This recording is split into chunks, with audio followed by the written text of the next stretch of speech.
सिद्धि होई गणनायक करिबर बदन करहूं अनुग्रह सोई बुद्धि राशि शुभ गुण सदन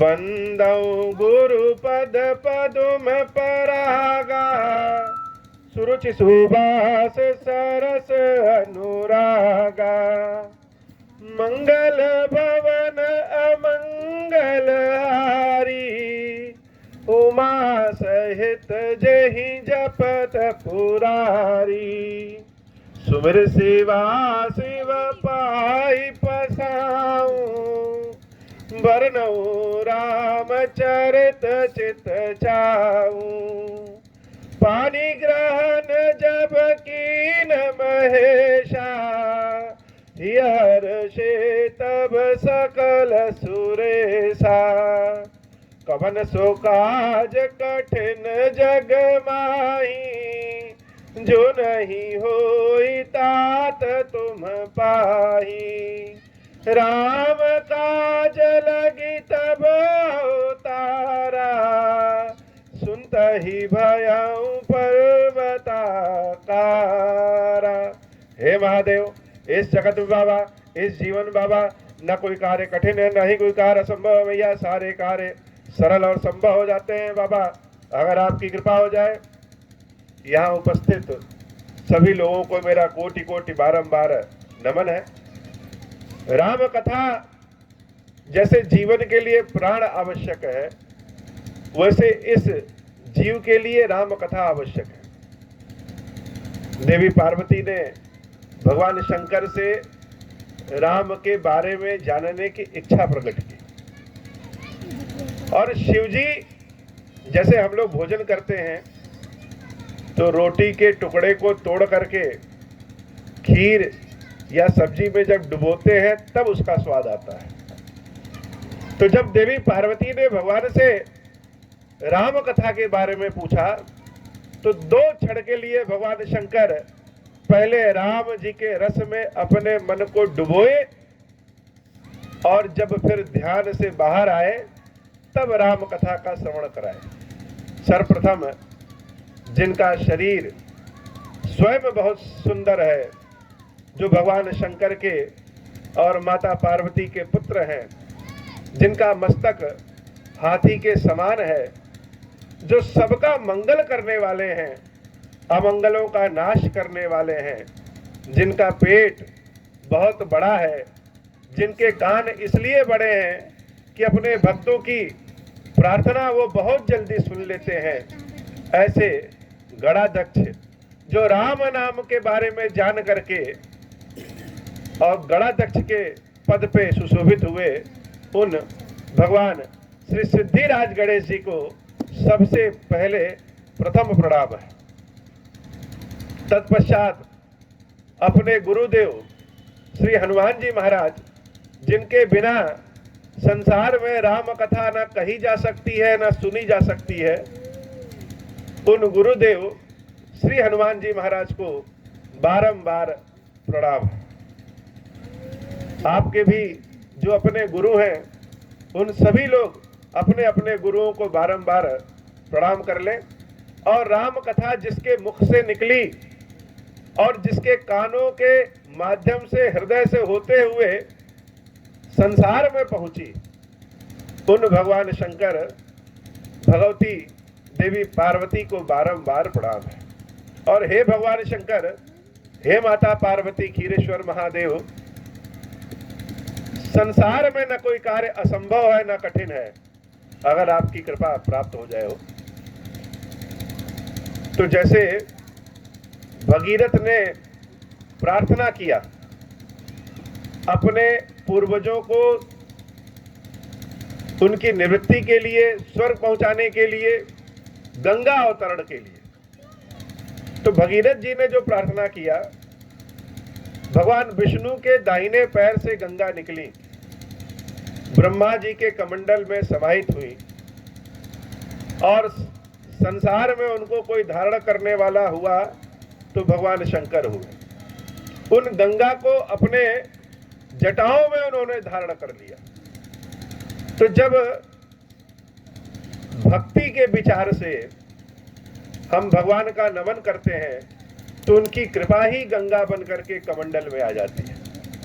तो उन भगवान ब्रह्मा जी के कमंडल में गंगा जी आई, और गंगा अगर सिर्फ कमंडल में है, बाहर नहीं निकलेगी, तो सबका उद्धार नहीं होगा। इसलिए सबके उद्धार करने के लिए भगवान शंकर के मस्तक पर जब पहुंची तो भगवान शंकर ने उनको भगवान विष्णु के चरणों से निकला जान करके अपने मस्तक पर धारण कर लिया।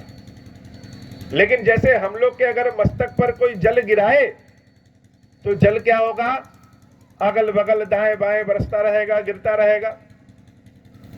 लेकिन भगवान शंकर की जटाओं में जब गंगा आई तो न एक बूंद जल इधर गिरा न उधर गिरा। तो भगवान शंकर मन मस्तिष्क है। राम जी की कथा ब्रह्मा जी के कमंडल में आई, कमंडल से शंकर भगवान के मन मस्तिष्क में आई, लेकिन मन मस्तिष्क से निकले कैसे? कोई प्रार्थना करने वाला हो, कोई मांगने वाला हो, तब जाकर के निकले। तो जैसे भगीरथ ने तपस्या किया,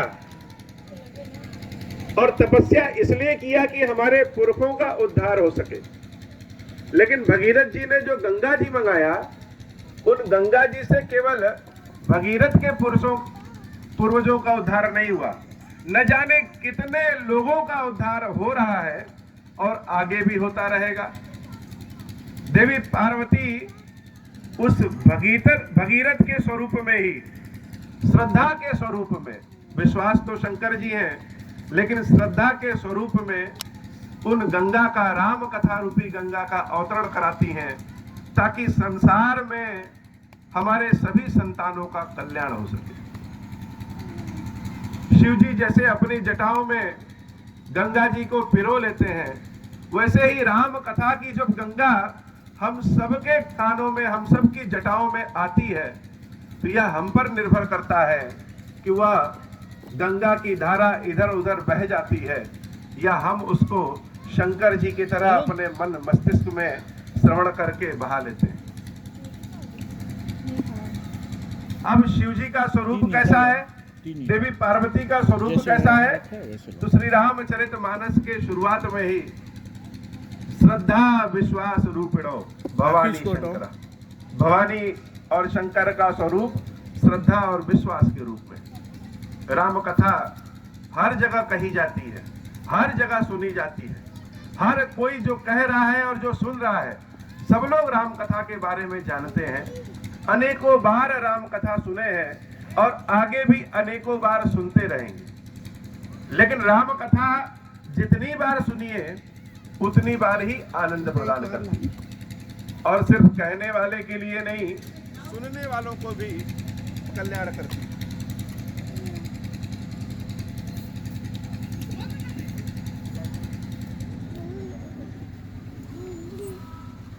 सबके लिए कल्याण करती है। बहुत सारी कथाओं में अनेक तरह की कथाएं होती हैं। यहां श्री रामचरितमानस से संबंधित शुद्ध कथा और कुछ आधार नहीं है।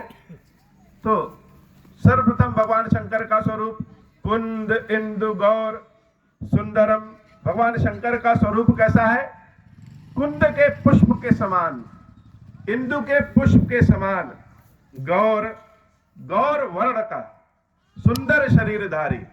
उनका वर्ण गौर है। गौर वर्ण का मतलब कि सिर्फ उनके शरीर का रंग सफेद नहीं, उनका यश कीर्ति सब कुछ एकदम से धवल है, सफेद है, हमेशा अपने भक्तों का कल्याण करने वाला है। इसलिए महादेव गौर वर्ण के हैं। और उनकी दूसरी विशेषता क्या है? भगवान शंकर की दूसरी विशेषता ही है देवी पार्वती। कौन से भगवान शंकर?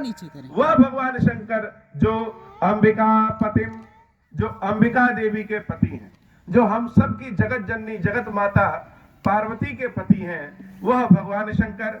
और भगवान शंकर करते क्या है, क्यों प्रसिद्ध है, हम सबको क्यों प्रिय है? अभीष्ट सिद्धिदम। किसी से हम मांगने जाएं तो जो कुछ हम मांगेंगे हो सकता है वह दे या न दे, या हो सकता है कि वह अपने अनुसार दे। हम मांगे कुछ और दे वो कुछ और। लेकिन भगवान शंकर का गुण क्या है? अभीष्ट सिद्धिदम। हम जो मांगेंगे, जो हमारी मन की कामना है, वह सिद्धि प्रदान करने वाले, वह प्रदान करने वाले महादेव ही हैं। कारुणिक कलक कंच लोचनम, जो करुणा के अवतार हैं। नवमी शंकर मनंग मोचनम, जो हम सबके मन के दुख को, तन के दुख को, भोग और मोक्ष हर तरह के समस्याओं को दूर करें, आनंद प्रदान करें, उन भगवान शंकर को सबसे पहला प्रणाम है। तो राम कथा की शुरुआत तो राम जी से होती है, लेकिन आज इस कथा की शुरुआत जैसी जन भावना है। आज जन भावना यह है कि राम लला का स्थापना है, हर कोई राम जी में डूबा है। तो रामचंद्र जी का जब आज स्थापना दिवस मना रहे हैं उनकी मूर्ति का, तो यह मंगल है। उस समय कैसा मंगल होगा जब रामचंद्र जी अयोध्या लौटे होंगे। तो कथा की शुरुआत आज भगवान राम के अयोध्या लौटने से शुरू करते हैं कि जो राम जी की कथा हम सब जानते हैं कि 14 वर्ष वनवास रहे, वन के कष्ट को सहे।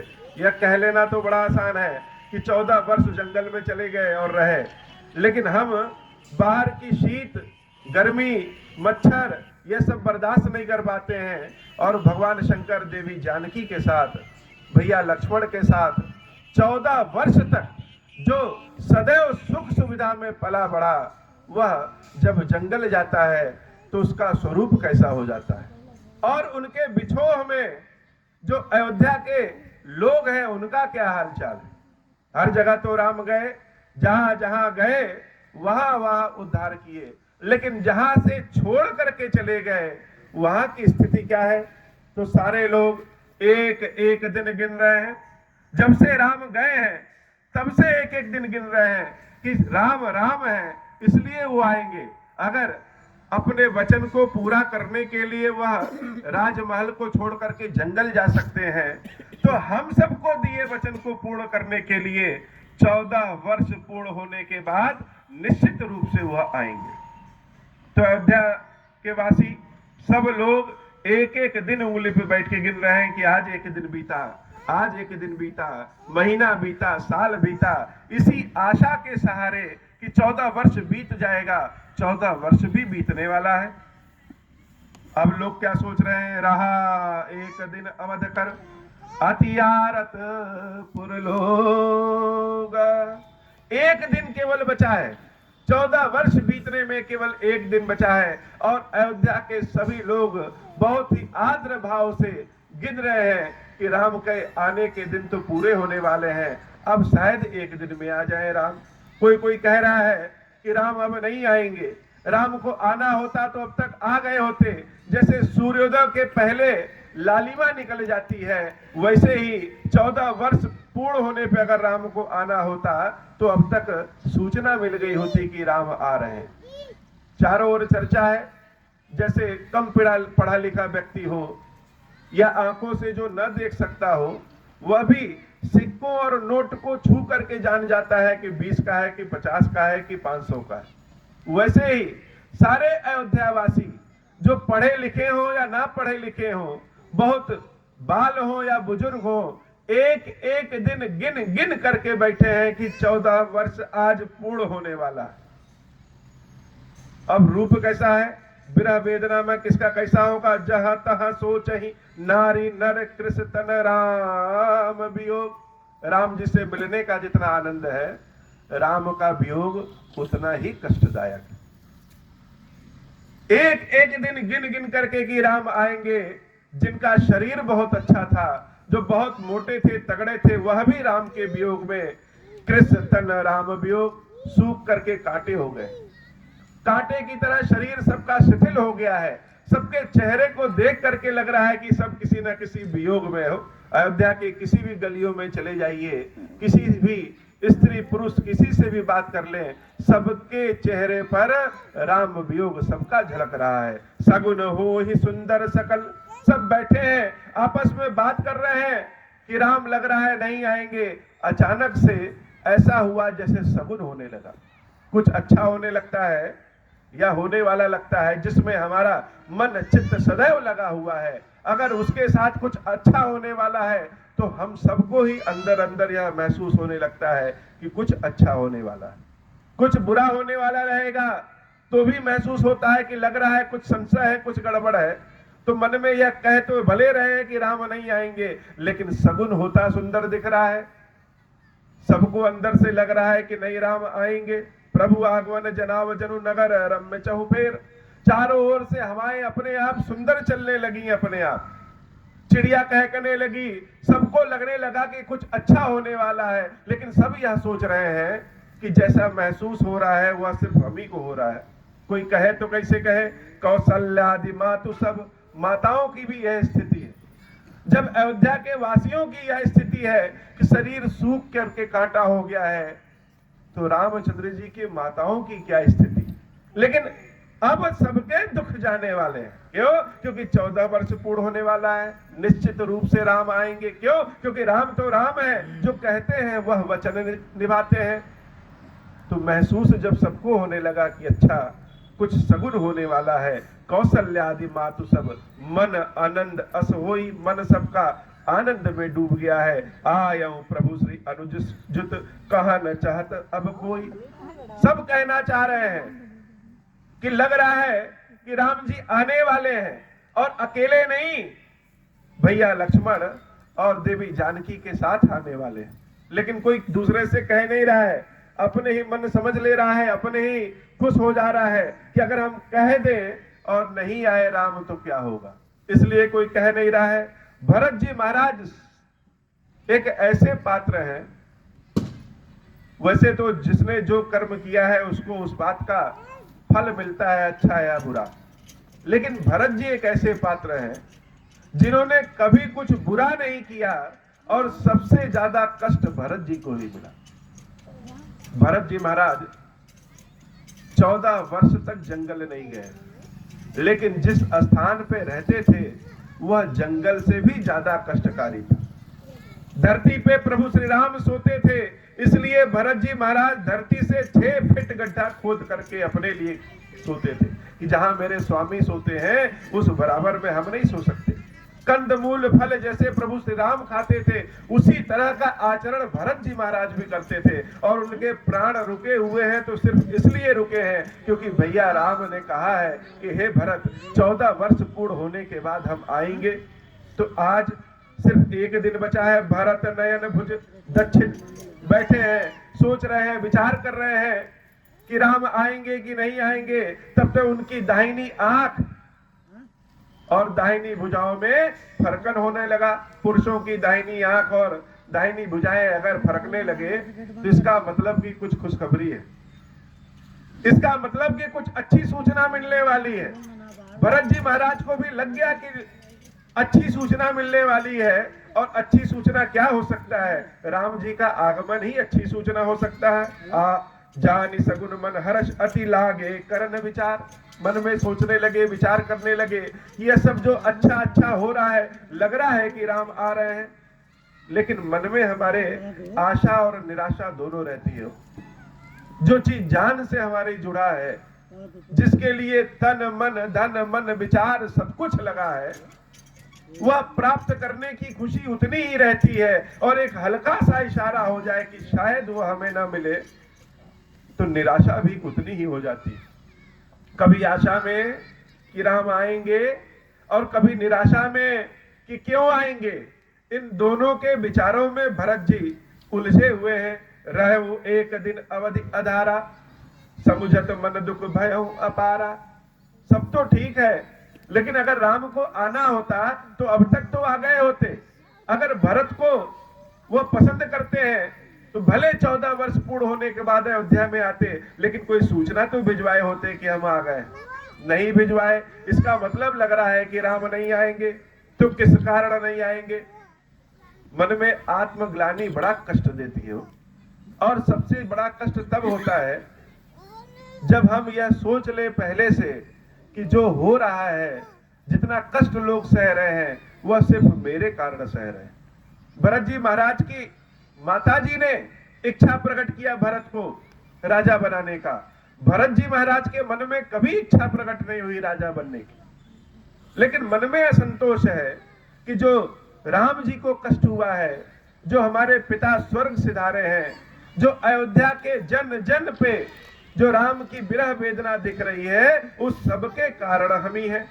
ना हम जन्म लिए होते और ना ही मेरी माता कैकेयी के मन में यह इच्छा आई होती कि हमको राजा बनाए।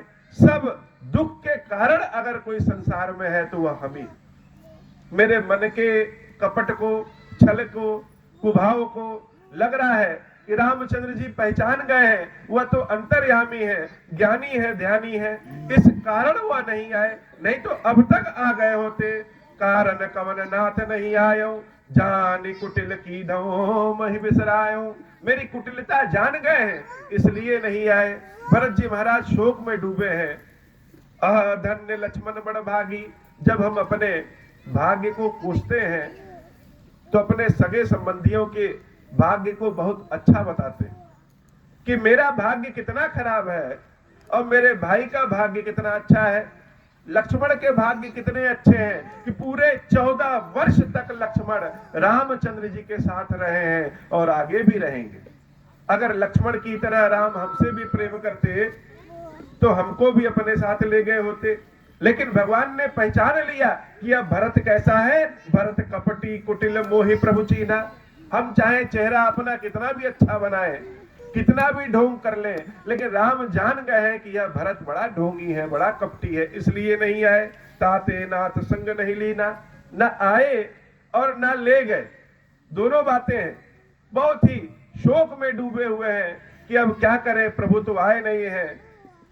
जब बहुत ज्यादा शोक में डूब जाते हैं और अपने पुरुषार्थ पे हार बैठते हैं कि भगवान अब हमारे बस की बात नहीं है, तभी भगवान कृपा करते हैं। जब तक अपने मन की शक्ति पे, तन की शक्ति पे, धन की शक्ति पे, जान पहचान वालों की सबकी शक्ति पे भरोसा रहता है, तब तक प्रभु गोदी नहीं उठाते। और जब थक हार करके बैठ जाएंगे कि भगवान अब हमारे बस का नहीं है, तब महादेव की कृपा प्राप्त होती है। भरत जी महाराज थक हार के बैठ गए, लगा कि अब उनके प्राण निकलने वाले हैं। अभी तक तो एक आशा थी कि 14 वर्ष के बाद राम आएंगे, लेकिन अब वह आशा भी दूभर हो गया है। शायद लग रहा है राम नहीं आएंगे तो मेरे प्राण भी नहीं बचेंगे। अभी राम जी के विरह सागर में डूब ही रहे हैं कि राम विरह सागर महा भरत मगन मन होत, विप्र रूप धरि पवन सुत आई गयहूं जनुपोत। अचानक से जीवन की दिशा और दशा दोनों बदल जाती है। शाम को घोषणा हुई कि राम जी के राज्याभिषेक होगा, युवराज के पद पे बैठा जाएगा। और सवेरे बलकल वेश धारण करके राम कौशल्या अंबा के समक्ष पहुंचते हैं आज्ञा मांगने कि हे माता जंगल जाना है। तो दशा और दिशा कब बदल जाए कोई नहीं जानता। हमारे साथ अच्छा होते होते कुछ बुरा हो जाए तो हम बड़ा कोसते हैं विधि को, अपनी किस्मत को, लेकिन स्वयं जो साक्षात भगवान है वह अभी राजा बनते बनते और राजाओं को अभी वस्त्र उतारना पड़ा, ऐसी स्थिति आती। तो विरह वेदना में भरत जी डूबे हुए हैं, लग रहा है कि अब प्राण निकल जाएंगे, तब प्राण निकल जाएंगे। उसी समय जैसे लगा कि एक चमत्कार हो गया। हनुमान जी महाराज जिसके जीवन में चले आए, गुरु के रूप में, देवता के रूप में, सखा के रूप में, रक्षक के रूप में, स्वामी के रूप में, जिस भी रूप में श्री हनुमान जी महाराज अगर जीवन में चले आते हैं तो अपने आप मंगल होने लगता है। नाम ही उनका मंगल मूर्त मारुति नंदन। जो देवी सीता के भी शोक का विनाश कर दे, उसका नाम, जिसका नाम ही सीता शोक विनाशन है, जिसका चेहरे को देख करके राम जी का चेहरा खिल जाए, ऐसे हनुमान जी महाराज जब जिसके जीवन में चले आते हैं तो उसके जीवन के सारे कष्ट अपने आप दूर हो जाते हैं। विप्र रूप धारण करके ब्रह्मचारी के भेष में विप्र रूप धरि पवन सुत आई गयऊं जनुपोत। भरत जी महाराज के सामने चले आते हैं और भरत जी महाराज को देखते हैं कि भरत जी किस स्थिति में बैठे हैं। बैठी देखी कुशानन, कुश के आसन पे बहुत ही दुखित अवस्था में भरत जी बैठे हुए हैं। जटा मुकुट कृषगात, जैसे रामचंद्र जी ने अपने जटाओं का मुकुट बना लिया है, वैसे ही भरत जी ने भी अपनी जटाओं का मुकुट बना लिया है। राम राम रघुपति जपत, केवल मुख से उनके श्वास से भी राम राम राम राम जप रहे, लग रहा है कि प्राण अभी निकल जाएंगे। स्त्रवत नयन जल जात, और सिर्फ मुख से राम नहीं है, उनकी आंखों से अश्रु की धारा भी राम राम कह रही है। हनुमान जी महाराज जब भरत जी के इस स्वरूप को देखते हैं तो बड़े हर्षित होते हैं। देखत हनुमान अति हर्षेउ, पुलक गात लोचन जल बरसेउ। श्री रामचरितमानस की कथा सुनते सुनाते, पाठ करते कराते अन्यत्र किसी दूसरे पुस्तक का ध्यान ही नहीं करना पड़ता, क्योंकि श्री रामचरितमानस के एक एक शब्द अपने आप में पूर्ण है।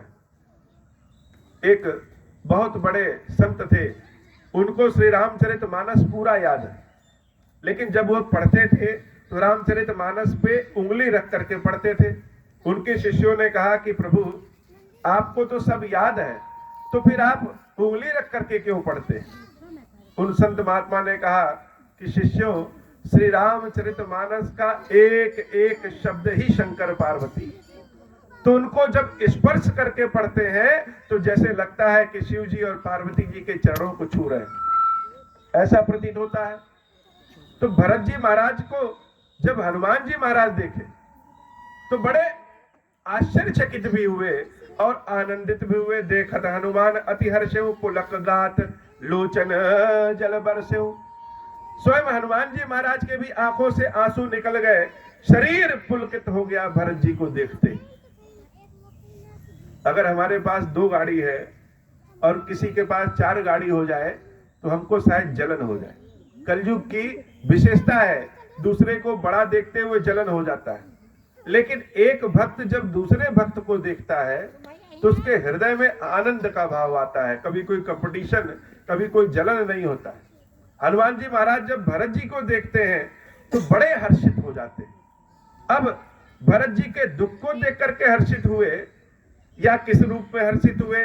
तो एक भक्त के स्वरूप को देख करके हर्षित हुए कि संसार में हमको तो लगता था कि राम राम एक हम ही करते हैं, लेकिन मेरे स्वामी की यश कीर्ति ऐसी है कि उनके सेवकों में तो हम सबसे छोटे सेवक हैं। भरत जी महाराज के समक्ष तो कुछ भी नहीं। यह मुख से ही राम राम नहीं, ये रोम रोम से राम राम कर रहे हैं। मन मह बहुत भांति सुखमानी, बोले श्रवण सुधा समबानी। तो जैसे किसी तड़पते हुए प्यासे व्यक्ति को जल की जगह अमृत मिल जाए, वैसे ही भाषा, वैसी ही वाणी हनुमान जी महाराज ने बोला हो। हनुमान जी महाराज सकल गुण निधानम, संसार में जितने गुण हैं सब हनुमान जी को पता है।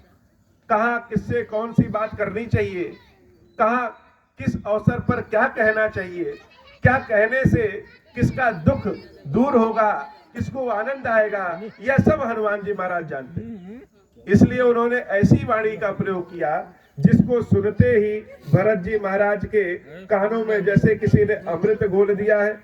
जा सुबिरह सोचहु दिन राती, और बोलने लगे कि हे महात्मा, जिसके विरह में आप दिन रात सोच रहे हैं, रटहु निरंतर गुण गण पाती। दिन रात उनके नाम का, उनके गुण को रट रहे हैं, सुमिरन कर रहे हैं। रघुकुल तिलक सुजन सुखदाता, जो रघुकुल का तिलक है, जो सब जनों के सुख दाता है, सबको सुख देता है। हे भरत जी, आयऊ कुशल देव मुनि त्राता, वह भगवान श्री राम स्वयं पधार रहे हैं, आ चुके हैं। और कैसे आए हैं? रामचंद्र जी अकेले आ जाते तो यश कीर्ति नहीं होती। सकुशल जाइए और सकुशल चले आइए। तो राम के साथ भैया लक्ष्मण और देवी जानकी भी गई हैं, वह दोनों भी राम के साथ आ रहे हैं और अकेले नहीं आ रहे हैं, यश कीर्ति लेकर के आ रहे हैं, त्रिलोकी के राज्य को लेकर के आ रहे हैं। त्रिपुरन जीति सुजस सुर गावत, उन्होंने रिपुओं का अपने शत्रुओं का वध किया है, निशाचरों राक्षसों का वध किया है, जिसके यश कीर्ति को देवता भी गा रहे हैं। सीता सहित देवी सीता के साथ अनुज प्रभु आवत, लक्ष्मण भैया के साथ भगवान श्री राम आ रहे हैं। जैसे ही भरत जी महाराज सुने कि रामचंद्र जी आ रहे हैं, जैसे लगा कि किसी भूखे प्यासे को अमृत मिल गया हो, जैसे तड़पते हुए को अमृत मिल जाए, किसी दरिद्र को बहुत खजाना मिल जाए, ऐसे लगा भरत जी महाराज को। कान में जैसे सुना कि राम आ रहे हैं, सुनत बचन बिसरे सब दुखा। कष्ट जब दूर हो जाता है तो उसका आभास भी नहीं होता है कि कष्ट में हम कभी कितने सारा दर्द को सहते थे। तो जो वियोग जनित दुख है, जो राम के दूर जाने का दुख है, वह राम के पास आने से ही दूर हो सकता है। कान में जैसे खबर मिली, तुरंत जैसे लगा कि भरत जी महाराज के सारे कष्ट दूर हो गए, कभी उनके जीवन में कष्ट था ही नहीं। सुनत बचन बिसरे सब दुखा, त्रिषावंत जिम पाई पीयूषा, को तुम तात कहाँ ते आए, मोहि परम प्रिय बचन सुनाए, मंगल भवन अमंगल हारी, उमा सहित जहि जपत पुरारी। प्रश्न उठता है कि आपने बता तो दिया कि राम आने वाले हैं, सकुशल आ रहे हैं, देवी सीता के साथ, भैया लक्ष्मण के साथ यश कीर्ति लेकर के राम आ रहे हैं, लेकिन इतनी अच्छी सूचना देने वाले आप हैं कौन, जो हमको इतनी अच्छी सूचना दे रहे हैं? को तुम तात कहां से आए, है कौन, और आप स्वयं कहां से आए हैं, यह बताने का कष्ट करें। जितने शीघ्रता से भरत जी महाराज ने, जितनी आतुरता से भरत जी महाराज ने हनुमान जी महाराज के विप्र रूप को देख करके पूछा, उतनी ही जल्दी हनुमान जी महाराज ने बताया। कभी कभी पूछने की बड़ी तीव्रता होती है और उत्तर देने वाला जैसे बैठा ही है उत्तर देने के लिए, कोई पूछे तो एक बार। तो जैसे ही भरत जी महाराज ने पूछा, तुरंत हनुमान जी महाराज ने अपना परिचय दिया। मारुत सुत मैं कपि हनुमाना। परिचय भी कैसा है? परिचय राम भक्त के रूप में नहीं है। क्यों? क्योंकि जिस के सामने हम परिचय देंगे, उसके सामने तो हमारी कोई हैसियत नहीं। इसलिए कौन है? तो अपने स्वरूप के बारे में कि मारुत सुत पवन पुत्र के रूप में मैं कपि, एक बानर जिसका नाम हनुमान है। हे महाराज, मैं हनुमान हूं, नाम मोर सुनु कृपा निजाना। यह मेरा नाम ही सुनिए, और कोई गुण हमारे पास नहीं है, आपके समक्ष तो बिल्कुल नहीं है। सूरज को जैसे दीपक दिखाया जाए, उस तरह से मेरी स्थिति है। हे भरत जी, आप तो साक्षात राम है। यह नाम बताने की, परिचय देने का भी अपना एक गुण है कि कहां पे किस तरह का और कैसा परिचय देना है। क्यों? हनुमान जी महाराज ज्ञानी नाम अग्रगण्यम है, ज्ञानियों में अग्रगणी है। सकल गुण निधानम, संसार के सारे गुण हनुमान जी महाराज में भरे पड़े हैं। इसलिए कहा क्या कैसे बोल रहा है, यह हनुमान जी महाराज से बेहतर कोई नहीं जानता है। तो हे प्रभु, दीन बंधु रघुपति कर किंकर, सुनत भरत बेटे उठ सादर। बोलने वाला क्या बोल रहा है और सुनने वाला क्या सुन रहा है? हनुमान जी महाराज ने अपना नाम बताया कि मैं हनुमान हूं, लेकिन भरत जी महाराज ने क्या सुना? दीन बंधु रघुपति कर किंकर। कि जो बोल रहा है वह कौन है? दीन बंधु, भगवान श्री राम रघुपति के भक्त है, कर किंकर। तो बोलने वाले कुछ भी बोले, सुनने की भी एक मर्यादा और श्रेष्ठता होती है। अब हनुमान जी अगर अपना नाम ही बता रहे हैं तो हनुमान जी का नाम ही पर्याप्त है। संसार में ऐसा कौन होगा जो हनुमान नाम न जाने हो? इसलिए भरत जी महाराज ने बड़े प्रेम से सुना। बोला आपने कुछ भी, लेकिन जान गए कि यह जो सामने है वह हनुमान, और हनुमान का मतलब कि जिसके रोम रोम में राम समाये हुए, राम के रोम रोम में ब्रह्मांड समाया है, और हनुमान जी महाराज के रोम रोम में राम समाये है। दीन बंधु रघुपति कर किंकर, सुनत भरत भेटे उठी उठी सादर। भरत जी महाराज तुरंत उठते हैं और मुस्कुराते हुए हनुमान जी महाराज को अपने गले से लगा लेते हैं। बेटे उठी सादर, प्रेम पूर्वक सादर पूर्वक, कि जिस राम को देखने के लिए हम 14 वर्ष से व्याकुल हैं, हे हनुमान तुम उस राम को स्पर्श करके आए होंगे। तुम्हारे रोम रोम में राम है, इसलिए तुमको अपने हृदय से लगा ले कि राम की सुगंध हमारे भी शरीर में समाहित हो जाए। जैसे कोई व्यक्ति हमारा बहुत प्रिय है और वह सामने नहीं है, तो उसकी फोटो हम देख लेते हैं, उसकी निशानी के कोई कपड़े, उसकी कोई चीजों में भी उसकी खुशबू ढूंढ लेते हैं। वैसे भक्त में ही भगवान की खुशबू मिल जाती है। तो हनुमान जी महाराज को दौड़ करके अपने हृदय से लगा लेते हैं, प्रेम से गले लगा लेते हैं। मिलत प्रेम नहीं हृदय समाता। बाबा कहते हैं, हे देवी पार्वती, इस अवसर का क्या वर्णन करें। जैसे जल बहुत ज्यादा हो और पात्र हमारा थोड़ा हो तो इधर उधर गिर जाएगा, वैसे यह प्रेम इतना बड़ा है कि हृदय में समा नहीं रहा है। नयन स्रवत जल पुलकित गाता, आंखों से भी प्रेम बह रहा है, गिर रहा है। शरीर पुलकित हो गए हैं। और भरत जी महाराज हनुमान जी के समक्ष हाथ जोड़ करके कहते हैं कि हे हनुमान, कपितव दरस सकल दुख बीते, मिले आज मोहि राम प्रीते। हे बानर, हे हनुमान जी, आप अपने आप को बानर कह रहे हैं, लेकिन आपको देखने से ऐसा लग रहा है कि हमने साक्षात राम को देख लिया है। तब दरस सकल दुख बीते, तुमको देखते ही मेरा सारा दुख बीत गया। आगे कहने की आवश्यकता क्या है, हनुमान जी का नाम ही काफी है। हनुमान जी का स्वरूप ही ऐसा है कि देखते ही दुख बीत जाता है। तो तुमको देखते ही मेरा सारा दुख बीत गया और ऐसा लग रहा है कि मिले आज मोहि राम प्रीते, जैसे राम ही प्रेम पूर्वक हमसे मिल गए हैं। बार बार हनुमान जी महाराज की कुशलता पूछी, रामचंद्र जी के बारे में पूछा, तो कहूँ देत कहा सुन भ्राता, बार बार बूझी कुशलाता। और पूछने के साथ समझने की कोशिश कर रहे हैं। किसी से पूछ दीजिए कि कैसा हाल चाल है और वह बता दे कि ठीक है, लेकिन सिर्फ बताने से नहीं होता है, समझने वाला भी समझ जाता है कि हाल चाल पूरी तरह ठीक है कि नहीं ठीक है।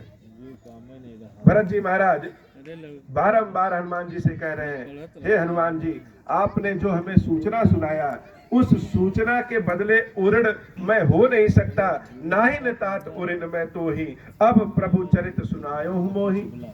अब मेरा हालचाल आपका तो हालचाल हो गया, लेकिन रामचंद्र जी के बारे में बताइए कि क्या वह कभी भरत को याद भी करते हैं कि नहीं करते। सबसे पहले तो जिससे हम प्रेम करते हैं उसके बारे में ध्यान जाता है कि वह आंखों के समक्ष है।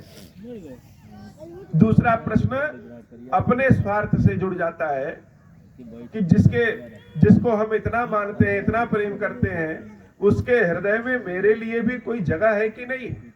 तो भरत जी महाराज हनुमान जी महाराज से पूछ रहे हैं, तब हनुमंत नाई पद माता कहे सकल रघुपति गुण गाथा, कि क्या रामचंद्र जी इस भरत को भी कभी दास के रूप में याद किए। याद तो हम बहुत रूप में करते हैं, किसी को कोसने के रूप में भी याद कर लेते हैं, किसी को चाहने के रूप में भी याद कर लेते हैं, किसी को पद के रूप में याद करते हैं। तो हे हनुमान, क्या रामचंद्र जी ने इस भरत को अपने दास के रूप में कभी याद किया है। कहु कपि कबहु कृपाल गोसाई, सुमिरहि मुहि दास की नाई, कि पूरे 14 वर्ष तक राम ने कभी भरत को याद ही नहीं किया। अब तुम आई गए हो तो बता ही दो।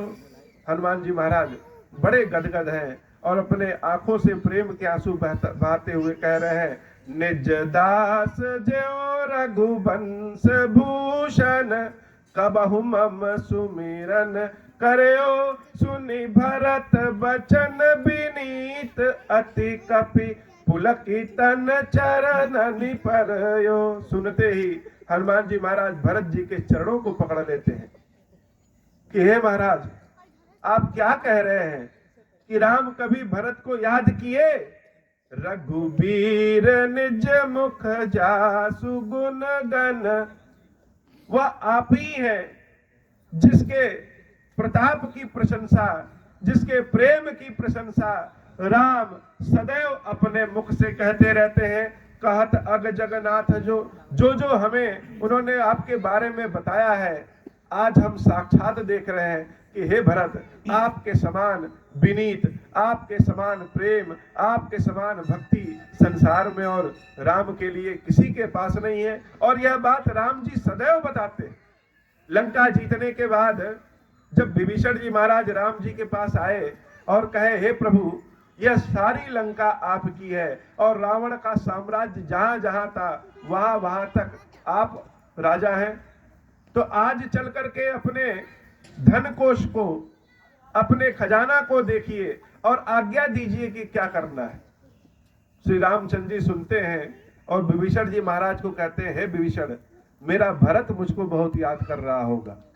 एक दिन भी अगर हमको पहुंचने में लेट हुआ तो भरत को हम जीवित नहीं पाएंगे। तो जिस भरत के लिए उन्होंने सोने की लंका को ठुकरा दिया, उसका स्वभाव कैसा है यह हम आज देख रहे हैं। काहे न होई विनीत परम पुनीत सद्गुण सिंधु सो।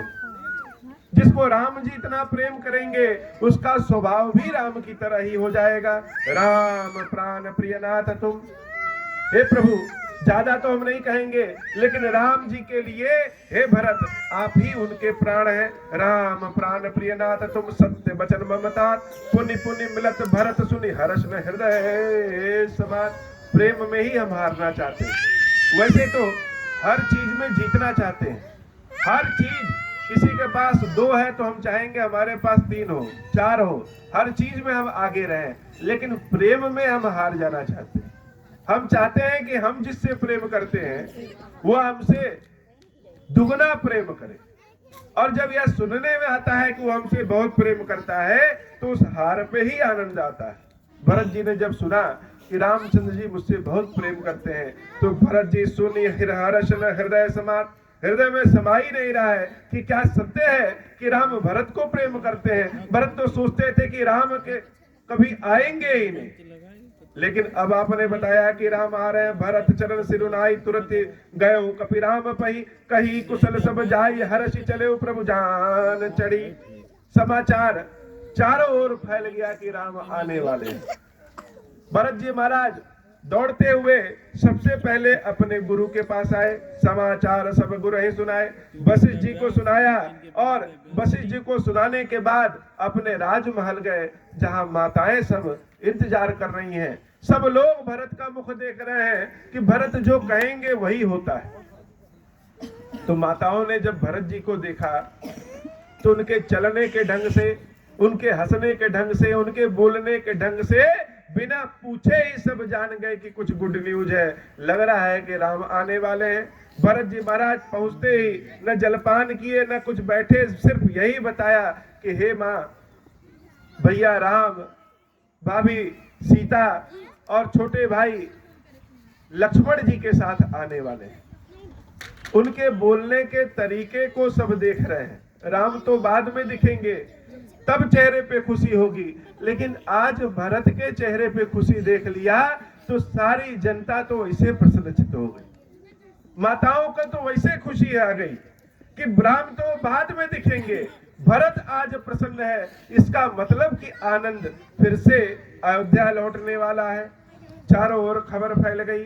सब एक दूसरे से कहने लगे कि राम आ रहे हैं, राम आ रहे हैं। पुनि मंदिर मह बात जनाई, आवत नगर कुशल रघुराई। सुनत सकल जननी उठिताई, कही प्रभु कुशल भरत समुझाई। सब लोग तैयारी कर लिए अपने अपने स्तर से। सबका चेहरा देखने लायक नहीं है।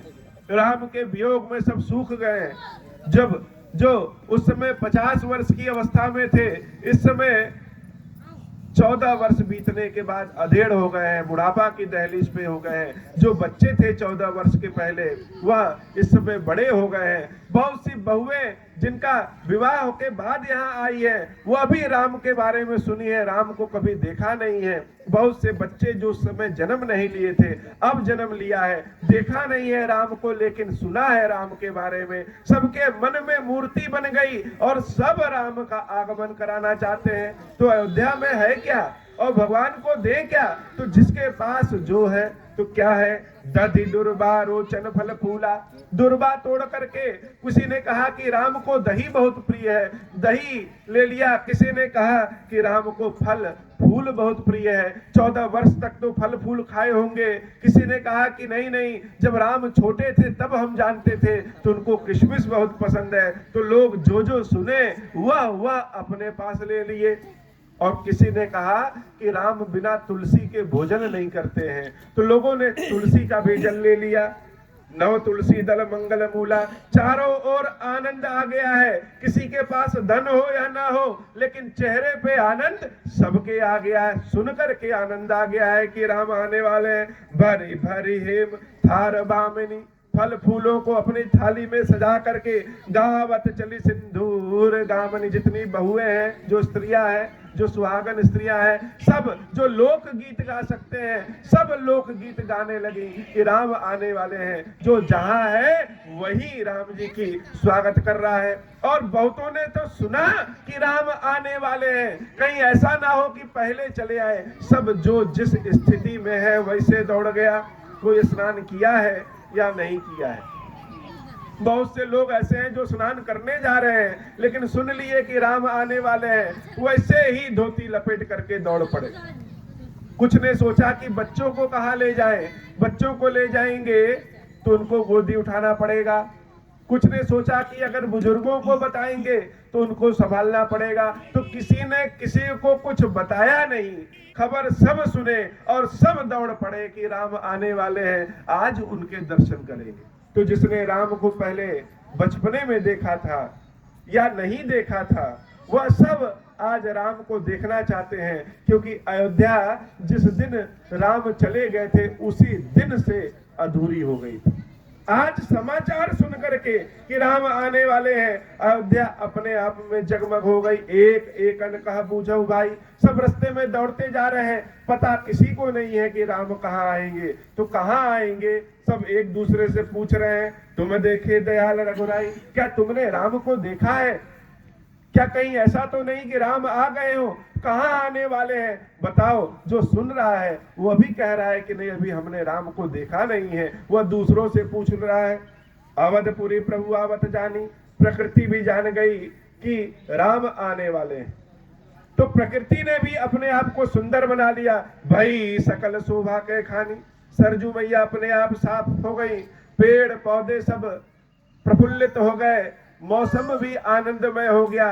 न गर्मी है, न बरसात है, न शरद ऋतु है, सब आनंद के भाव में बहाई सुहावन त्रिविध समीरा। हवा बहुत तेज चले तो आंधी बन जाएगी, न चले तो दिक्कत है। तो कैसी चली? त्रिविध समीरा, सुगंधित बड़ी सुंदर समीर हवा चल गई। भाई सरजू अति निर्मल नीरा, सरजू जी का जल अपने आप सुन करके साफ हो गया। हर्षित गुर परिजन अनुज भूसर वृंद समेत, गुरु जी वशिष्ठ प्रसन्न हो गए, सारे जितने भी ब्राह्मण वर्ग थे वह प्रसन्न हो गए, परिजन लोग, घर के कुटुंब के लोग प्रसन्न हो गए, छोटे भाई प्रसन्न हो गए, वृंद समेत समूची अयोध्या नगरी, क्योंकि राम तो जन जन के राम है, सब प्रसन्न हो गए। चले भरत मन प्रेम अति सन्मुख कृपा निकेत। तो राम आ तो रहे हैं, लेकिन अयोध्या इतनी बड़ी है, तो राम किस जगह से आएंगे? दक्षिण से आएंगे, पूरब से आएंगे, उत्तर से आएंगे, पश्चिम से आएंगे। जिस जगह पे आए हम सबसे पहले दौड़ करके आगे वहीं खड़े हो जाएं कि जैसे प्रभु आए तैसे उनका दर्शन कर लें। तो पता तो किसी को नहीं है कि राम कहाँ आएंगे। तो कहाँ आएंगे? जहां भरत है राम वहीं आएंगे। भगवान संसार में वैसे तो सर्वस्व है, लेकिन कहीं हो या ना हो अपने भक्तों के पास जरूर आते हैं, अपने भक्तों के पास जरूर रहते हैं। इसलिए भरत जी महाराज के आगे पीछे सब घेर लिए कि रामचंद्र जी कहीं भी रहे, आएंगे तो सबसे पहले भरत के पास ही। देखी मधुर सुर हर्षित करहि सुमंगल गान, बहुत तक चढ़ी अटारी निरकहीं गगन विमान। भीड़ हो गई।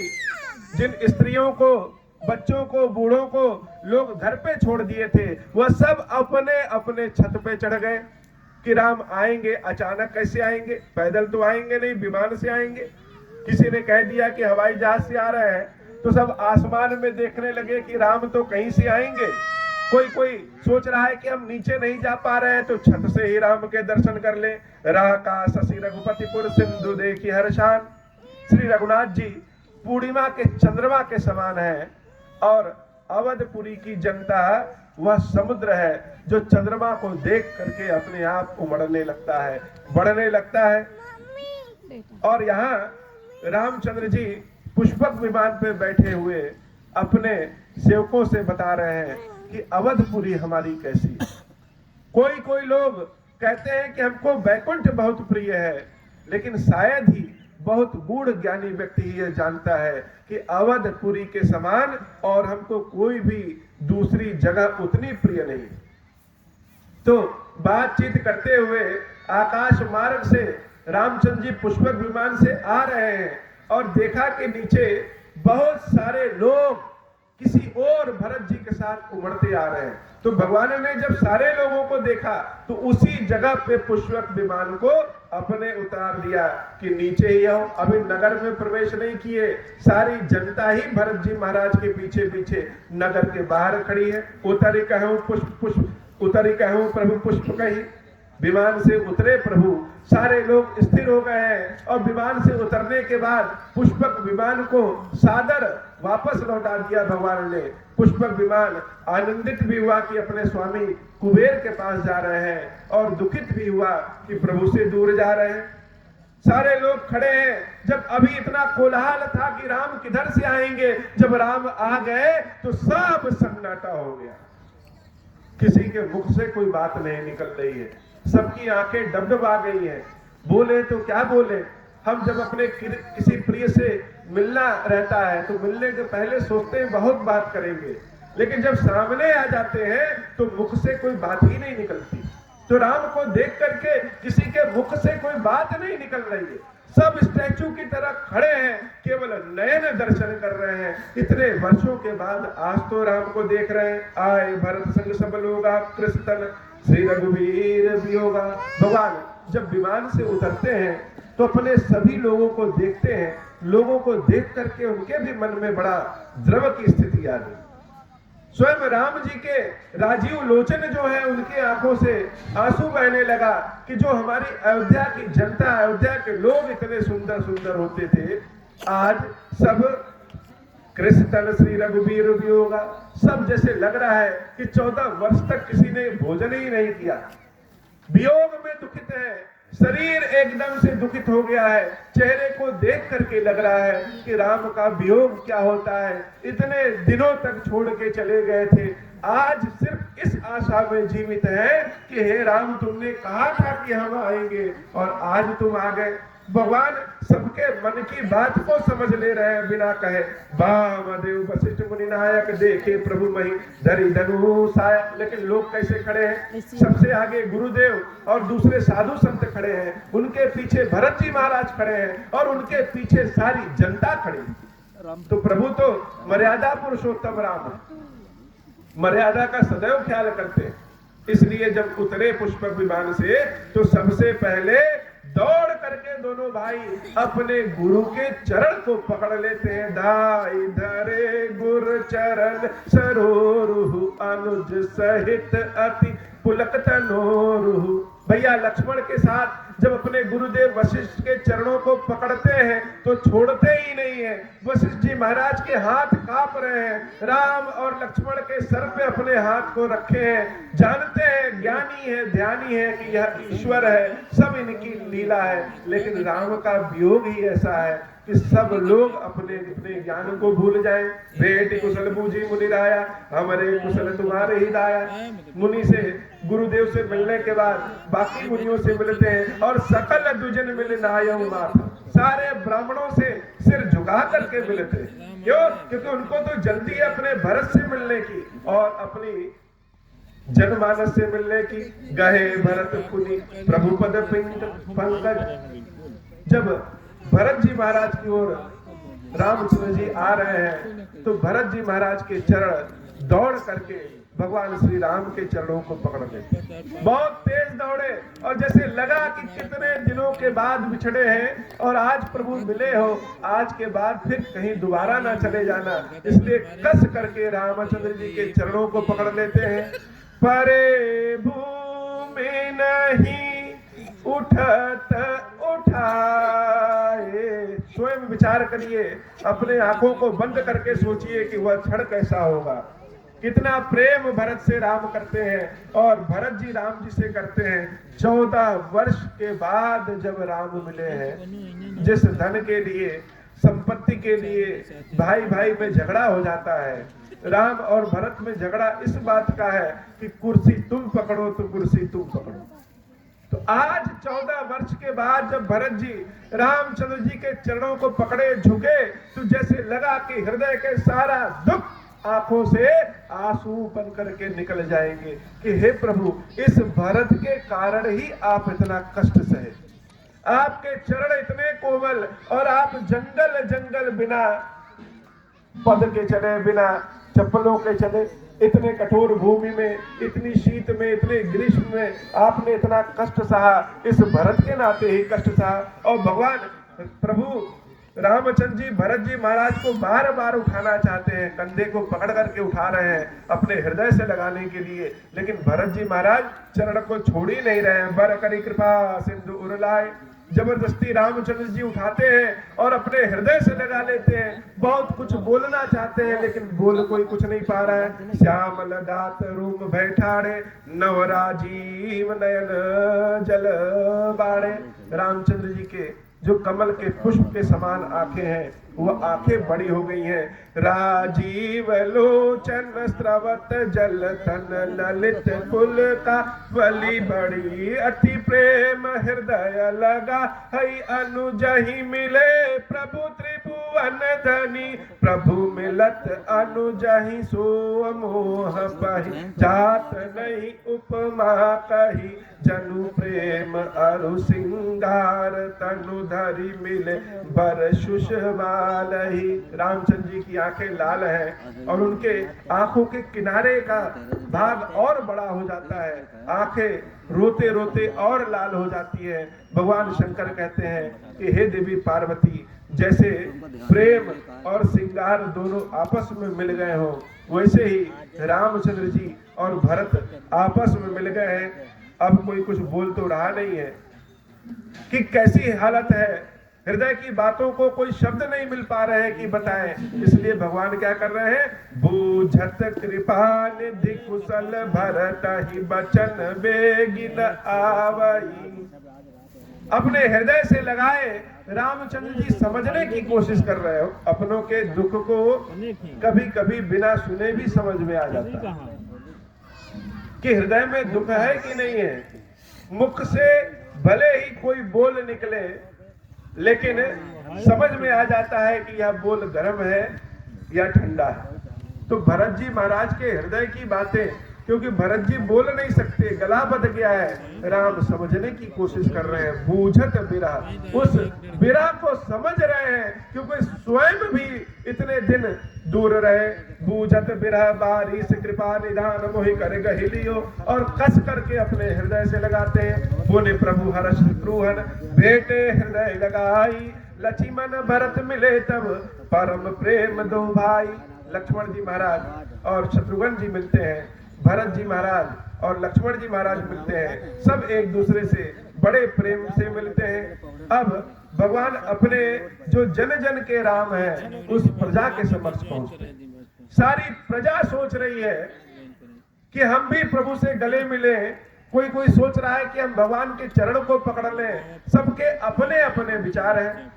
जितने गुरु लोग हैं, ब्राह्मण लोग हैं, वह तो राम जी के चरणों को पकड़ना चाहते हैं, लेकिन मर्यादा है कि पकड़ नहीं सकते। वह सारा सुख भरत जी ने ले लिया, चरणों को पकड़ा भी और हृदय से भी लग गए। अब जो जन जन के लोग हैं, जो जन लोग हैं, उनसे प्रभु कैसे भेंट करते हैं। तो रामचंद्र जी ने अपनी किसी भी चमत्कारिक शक्ति का कभी कोई प्रयोग नहीं किया। वह वही ज्ञान लिए, वही शक्ति प्राप्त किए जो इस धरती पे कोई भी पढ़ लिख करके प्राप्त कर सके। लेकिन अपने सिद्धांतों को भी भक्तों के लिए भगवान ने तोड़ा है। आज भगवान राम चमत्कार कर रहे हैं, और चमत्कार क्या किया, जितने लोग हैं उतने राम प्रकट हो जाते हैं। हर व्यक्ति राम जी से वैसे ही मिलता है जैसे वो मिलना चाहता है। छन मही सबही मिले भगवाना, उमा मरम यह काहू न जाना।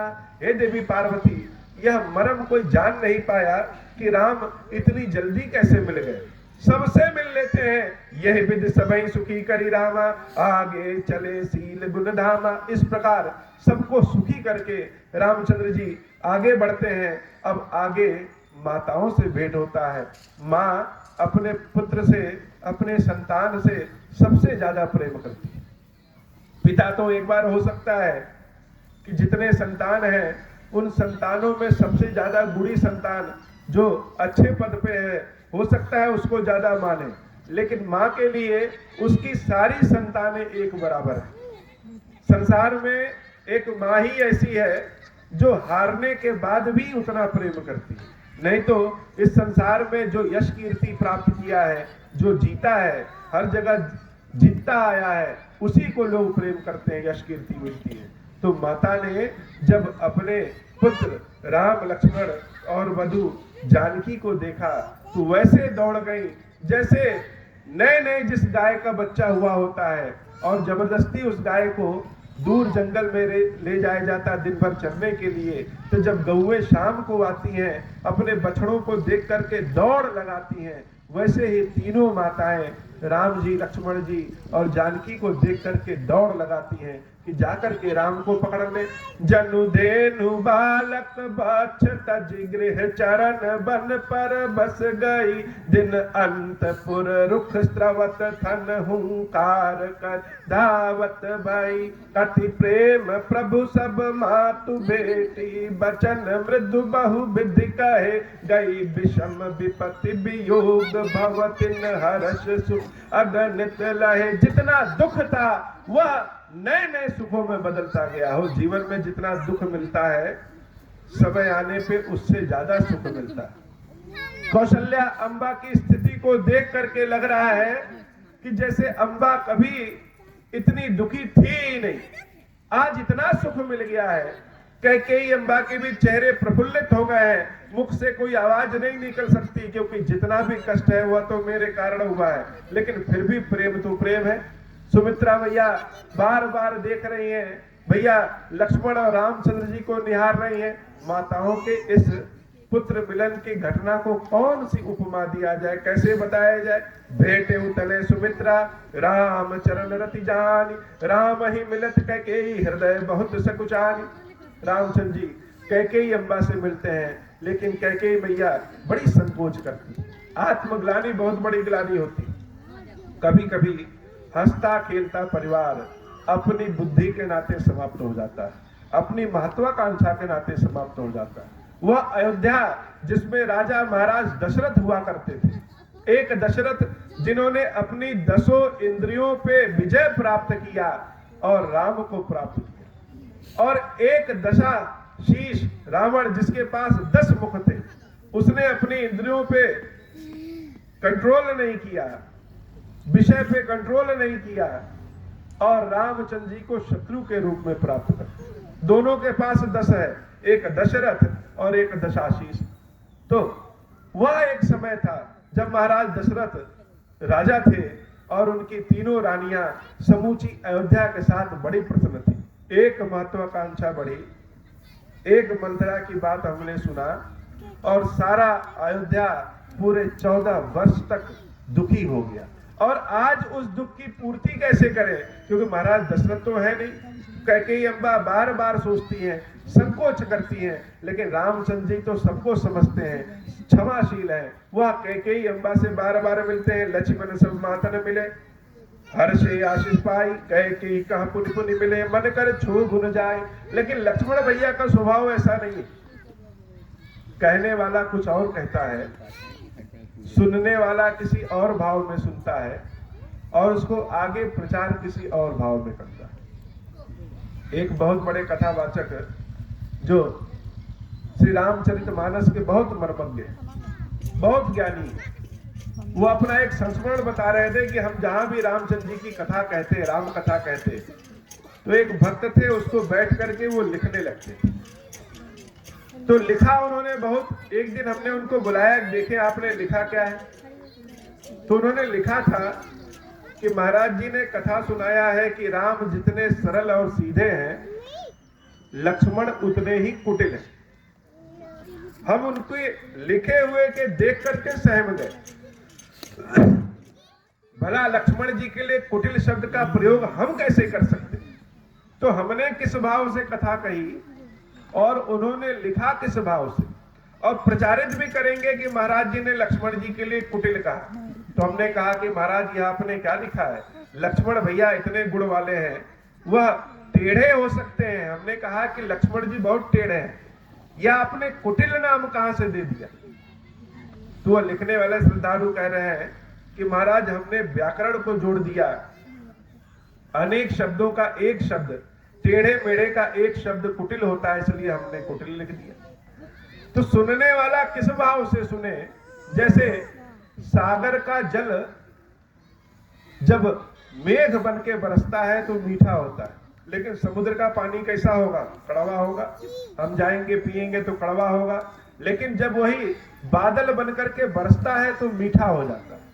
वैसे ही यह वेद पुराण सब बड़े कठिन हैं, बड़े कड़वे हैं, और जब कोई संत महात्मा या कोई साधारण कथावाचक इस महासागर रूपी वेद पुराण से निकाल करके मेघ रूपी कथा बरसाता है तो उसका जल बड़ा मीठा हो जाता है। लेकिन जल जब धरती पे गिरता है तो धरती का जैसा स्वभाव है वैसा हो जाता है। अगर मिट्टी में गिरेगा तो मटमैला हो जाएगा, संगमरमर पे गिरेगा तो साफ सुथरा रहेगा, किसी नाली कीचड़ में गिरेगा तो उसका स्वभाव हो जाएगा, गंगा जी में गिरेगा तो गंगा जल बन जाएगा। वैसे ही कथा जिसके सर पे गिरती है, जिसके कानों में जाती है, स्वभाव के अनुसार अपना रंग बना लेती है। ऐसे ही लक्ष्मण जी महाराज रामचंद्र जी के आवेशा अवतार। रामचंद्र जी जल्दी क्रोध नहीं करते हो, और क्रोध करे भी तो अपमान किसी का नहीं करते। रावण का भी उन्होंने वध कर दिया, लेकिन सम्मान सदैव किया। तो कैकेयी अम्बा से रामचंद्र जी तो बार बार मिल लिए, लक्ष्मण भैया भी रामचंद्र जी को देख करके कैकेयी अम्बा से बार बार मिल रहे हैं, लेकिन बार बार मिलने के बाद भी हृदय का क्षोभ मिट नहीं रहा है, क्योंकि लक्ष्मण भैया बड़े सीधे साधे वाले टेढ़े हैं। अगर उनका किसी से बैर है तो बैर है। वह बार बार कैकेयी अम्बा को सहेजने की कोशिश कर रहे हैं कि इनके लिए अपने हृदय में कड़वापन हटाएं, लेकिन हट नहीं रहा। कैकेयी कह पुनि पुनि मिले, मन कर छूभ न जाए। मन का खट्टा समाप्त नहीं हो रहा है। मन में तो यह कष्ट अभी भी है कि 14 वर्ष जो मेरे प्रभु श्री राम ने कष्ट सहा है, वह इस कैकेयी माता के कारण ही सहा है। माता सीता अपने सासुओं से मिलती हैं, सबके चरणों को पकड़ती हैं, और बिना किसी कपट के, बिना किसी कष्ट के अपने सासुओं से मिलने के बाद सबसे आशीर्वाद लेती हैं। सभी सासुएं दे ही आशीष बूझी कुशलाता, और होई अचल तुम्हार अहिवाता। कौन सा आशीर्वाद दे जो जानकी के पास लग सके? तो जानकी को हम यही आशीर्वाद दे सकते हैं कि हे जानकी, तुम सदा सुहागन रहो, तुम्हारा सुहाग सदैव अमर रहे। यह आशीर्वाद प्राप्त करती हैं, और नाना भांति निछावर करही परमानंद हर्ष उर भरही। पूरे अयोध्या में चारों ओर आनंद ही आनंद हो जाता है। अनेक तरह के निछावर दिया जाता है, जिसके मन में जो आता है वह बात देता है। हृदय विचारते 12 12 कवन भांति लंका पति मारा। और माताएं बार बार भैया लक्ष्मण और रामचंद्र जी को देख करके यह सोच रही हैं। सब लोग अपने अपने भाव से सोच रहे हो, इतने दिनों बाद प्रभु मिले हैं, सबके अपने अपने भाव हैं, सबके अपने अपने भगवान होते हैं, वैसे सबके अपने अपने भाव हैं। तो माताएं बार बार रामचंद्र जी को, लक्ष्मण जी को निहार रही हैं। यह शरीर से तो इतने सुकुमोल हैं, बहुत ज्यादा क्रोधी भी नहीं लग रहे हैं, और रावण इतना बड़ा राक्षस, इतना बड़ा राजा, यम दिग्पाल भी जिससे हार गए। कवन भांति लंकापति मारा। इन्होंने उस लंकापति को मारा कैसे, यह हम समझ नहीं पा रहे। अति सुकुमार जुगल मेरे बारे। मेरे बच्चे तो इतने सुकुमार हैं, इतने कोमल हैं, रावण को कैसे मार दिए। निश्चर सुबट महाबल भारे, सारे राक्षस तो बहुत बली है। लक्ष्मण अरु सीता सहित प्रभु बिलोक तुमातु, परमानंद मगन मन, पुनि पुनि पुलकित गात। लक्ष्मण जी के साथ, सीता मैया के साथ जब राम जी को बार बार माताएं देख रही हैं तो परमानंद में हो गई हैं और उनका मन एकदम मगन हो गया। जब विश्वामित्र जी राम जी और लक्ष्मण जी को मांग करके ले गए थे और जब रामचंद्र जी लक्ष्मण जी के साथ देवी जानकी से ब्याह करके आए, साथ में 3 बहुएं और आई, तो उनकी अवस्था इतनी छोटी थी कि दशरथ जी कहते हैं कि हमारे इन पुत्रों को गोदी उठा करके पलंग पर सुला दो। माताएं उनको उठा करके पलंग पर सुला देती और जब रामचंद्र जी सोते रहते हैं तो माताएं उनके हाथ पैर को देखती हैं कि यह कौन है, आखिर कोई बहरूपिया है, कोई शैतान है, कोई भगवान है या इंसान ही। सुना है कि अहिल्या का इन्होंने उद्धार किया है, ताड़का सुबाहु को भी मार दिया है। कैसे मारे हैं, ये तो बच्चे हैं। शिव जी के धनुष को जिसको कोई हिला नहीं पाया, इन राम ने तोड़ दिया, तो कैसे तोड़ा। तो सबने मन में सोचा कि विश्वामित्र जी का कृपा थी, उनका प्रताप था, जिस प्रताप के कारण रामचंद्र जी ने ऐसा किया।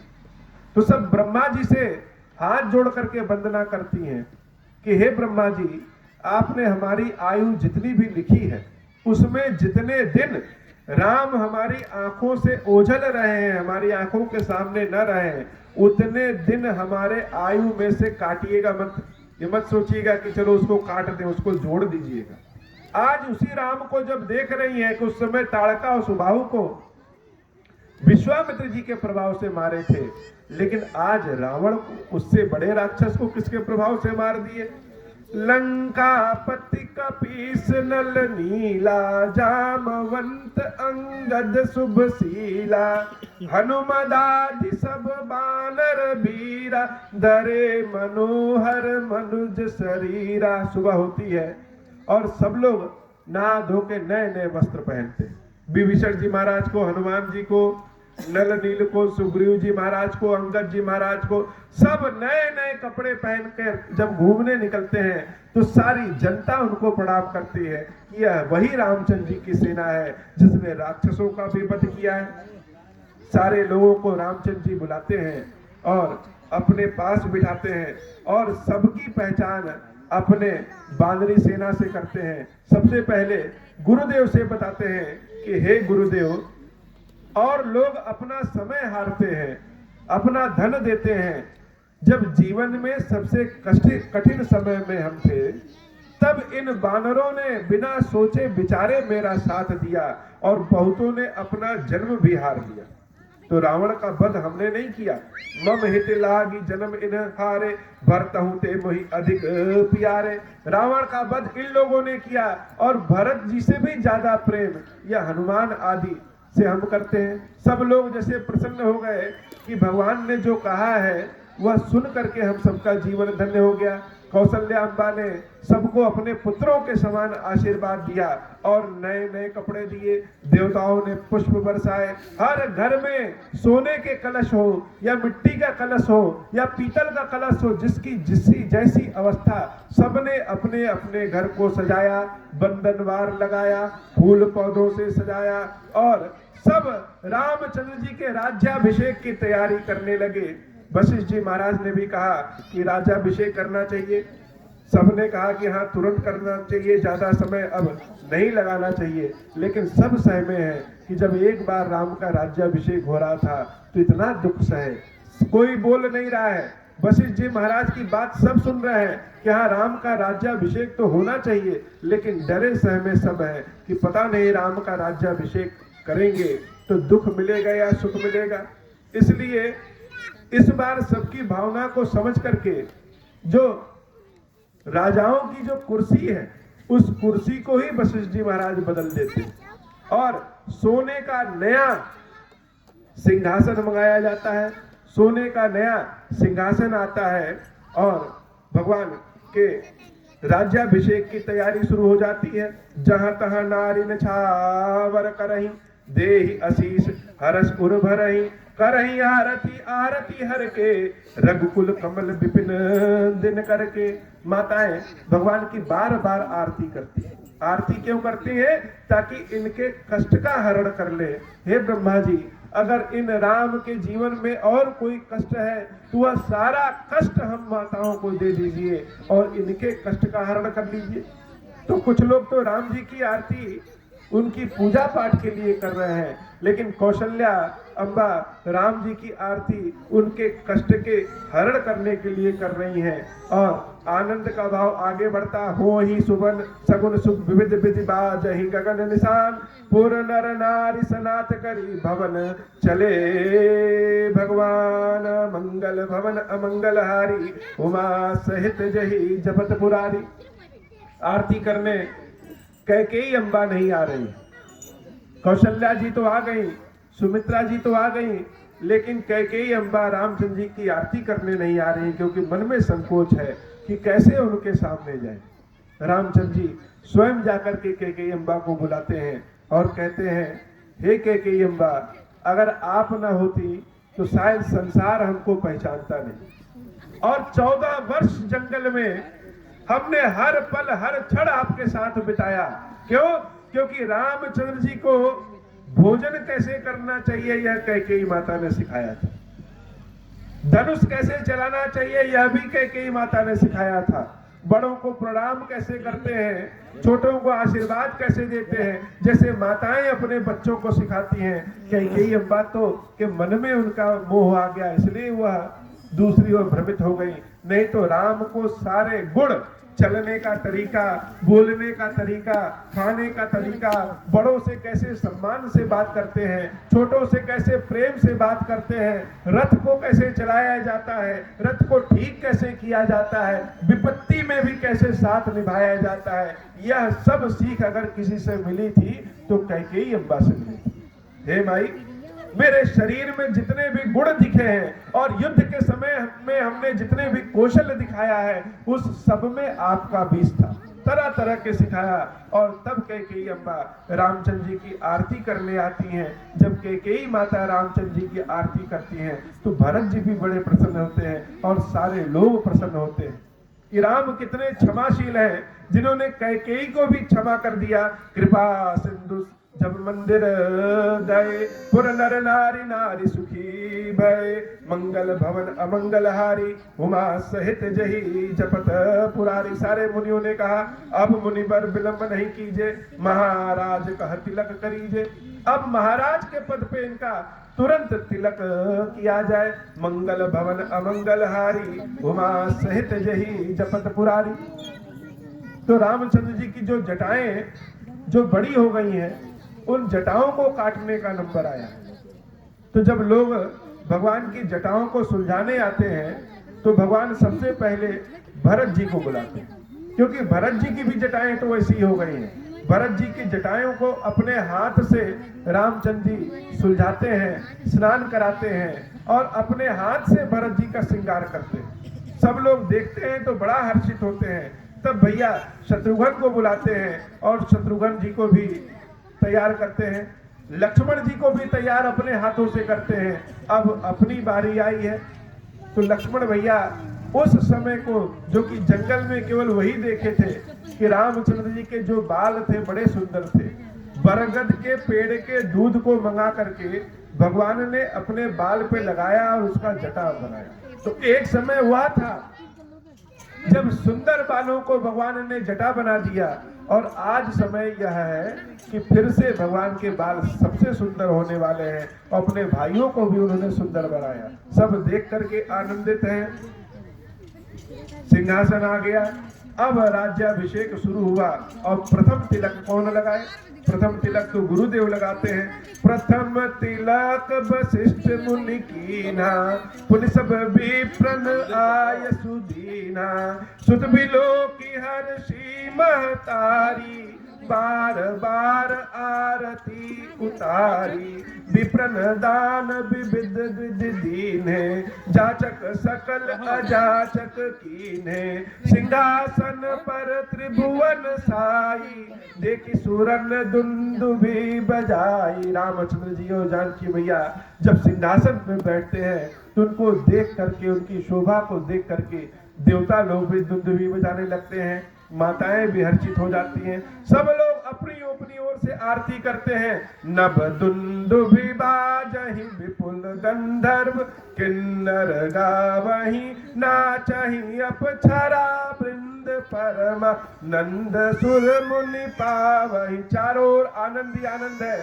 श्री सहित दिनकर जब सिंहासन में बैठते हैं, सीता जी के साथ जब रामचंद्र जी सिंहासन में बैठते हैं, तब पूर्ण राम कहलाते हैं। और वह स्थिति देख करके सब लोग जैसे जहां हैं वही नयनाभिराम उनको देख करके खड़े हो गए हैं। किसी को हिलने डुलने की मन नहीं कर रहा है। वह शोभा समाज सुख कहत न बनई खगेश, बर नहीं सरद सारद शेष श्रुति सोरस जान महेश। भगवान शंकर ही यह रस, यह आनंद जान सकते हैं जो रामचंद्र जी का रस होता है। भिन्न भिन्न स्तुति करी गए सुन निज निज धाम। जैसे आज अयोध्या की स्थिति है कि सारे गणमान्य लोग अयोध्या में जुटे हैं, सारे भक्त अपनी अपनी तरह से, कोई झंडा लगाया है, कोई बैनर लगाया है, कोई तिलक कर रहा है, कोई दीपक जला रहा है, सब अपनी अपनी ओर से कर रहे हैं। वही स्थिति, इससे ज्यादा अच्छी स्थिति अयोध्या में थी। लोग बारी बारी से रामचंद्र जी की आरती करने आ रहे हैं और आरती करके चले जा रहे हैं। बार बार से सबने अपनी अपने हिसाब से आरती किया और सबसे लास्ट में जब कोई आया तो भगवान शंकर आए। शंकर जी लाइन में सबसे पीछे खड़े रहते कि इसी बहाने भगवान को बार बार देख सके। और जब सब लोग चले गए तो एकदम गदगद ध्वनि में जहां राग की चिंता नहीं होती है कि हम जो गा रहे हैं वह अच्छा गा रहे हैं, मधुर स्वर में गा रहे हैं कि बिना मधुरता के गा रहे हैं, जहां गदगद ध्वनि में अनुराग से गाया जाता है। तो भगवान शंकर जब राम जी की स्तुति करते हैं तो वह राग से नहीं, वह अनुराग से एकदम गदगद होकर के करते हैं। जय राम रमा रमनम समनम भवताप भयाकुल पाहि जनम, अवधेश सुरेश रमेश विभो शरणागत मागत पाहि प्रभो, दस शीस विनाशन बीस भुजा, कृत दूरी महामही भूरी रुजा। कि हे राजन, आपके पास एक शीश होते हुए भी आपने 10 शीश वाले को हरा दिया। संसार में कोई प्रथम है तो आप ही हैं। हे रमा में रमण करने वाले भगवान श्री राम, इस शंकर को बारंबार आपको भक्ति का प्रणाम, मेरे प्रणाम को स्वीकार किया। और अंत में देवादिदेव महादेव जो सबको वरदान देते हैं वह रामचंद्र जी से स्वयं वरदान मांगते हैं। बार बार वर मांगहु हर्षि देहु श्रीरंग, पद सरोज अनपायनी, भगति सदा सतसंग। कि हमको सदैव भक्ति का वरदान दीजिए, कि हम सदैव अन्नपायनी भक्ति दीजिए। अन्नपायनी भक्ति का मतलब जैसे हम एक अनाज बोते हैं तो उससे 100 अनाज निकल जाता है। एक पेड़ बोएंगे बीज लगा के तो उससे बहुत सारे बीज निकलते हैं। वैसे ही किसी की भक्ति को देख करके भक्ति मन में आ जाए, यह अन्नपायनी भक्ति है। तो शंकर जी अन्नपायनी भक्ति मांगते हैं कि हमारी भक्ति को देख करके लोग आपके भक्त बन जाएं। ऐसी कृपा करिए। और उनकी कृपा प्राप्त करके भगवान शंकर अपने खीरेश्वर कैलाश चले जाते हैं। फिर समय बीतता है। एक समय की बात है कि महाराज रामचंद्र जी के जब राज्य करते करते बीत जाता है तो वो अपने सारी प्रजाओं को बुलाते हैं। सारे लोग को बुलाया और सारे लोगों को बुला करके भगवान श्री राम कह रहे हैं, सुनहु सकल पुरजन मम्बानी, कहु न कछु ममता उर आनी। कि मेरी बात को आप सभी सुन लीजिए और अगर हम कुछ बात गलत कह रहे हैं, यह मत सोचिए कि हम राजा हैं कह रहे हैं तो हमारी बात को मानना ही मानना है। अगर हमारी बात कुछ गलत लगे तो बीच में बोल दीजिएगा कि हे राम आप गलत कर रहे हैं। सोई सेवक प्रियतम मम सोई, मम अनुसान सन माने जोई। यह मत सोचिए कि मेरी बात को आप काटेंगे तो आप मेरे प्रिय नहीं हैं। मेरे अनुशासन को जो मानता है वह मेरा प्रिय है, और मेरा अनुशासन कहता है कि अगर राजा की बात कुछ बुरी लगे तो उसको अवगत करा देना चाहिए। जौ अनीत कछु भाषो भाई तो मोहि पर जाऊं भय बिसराई।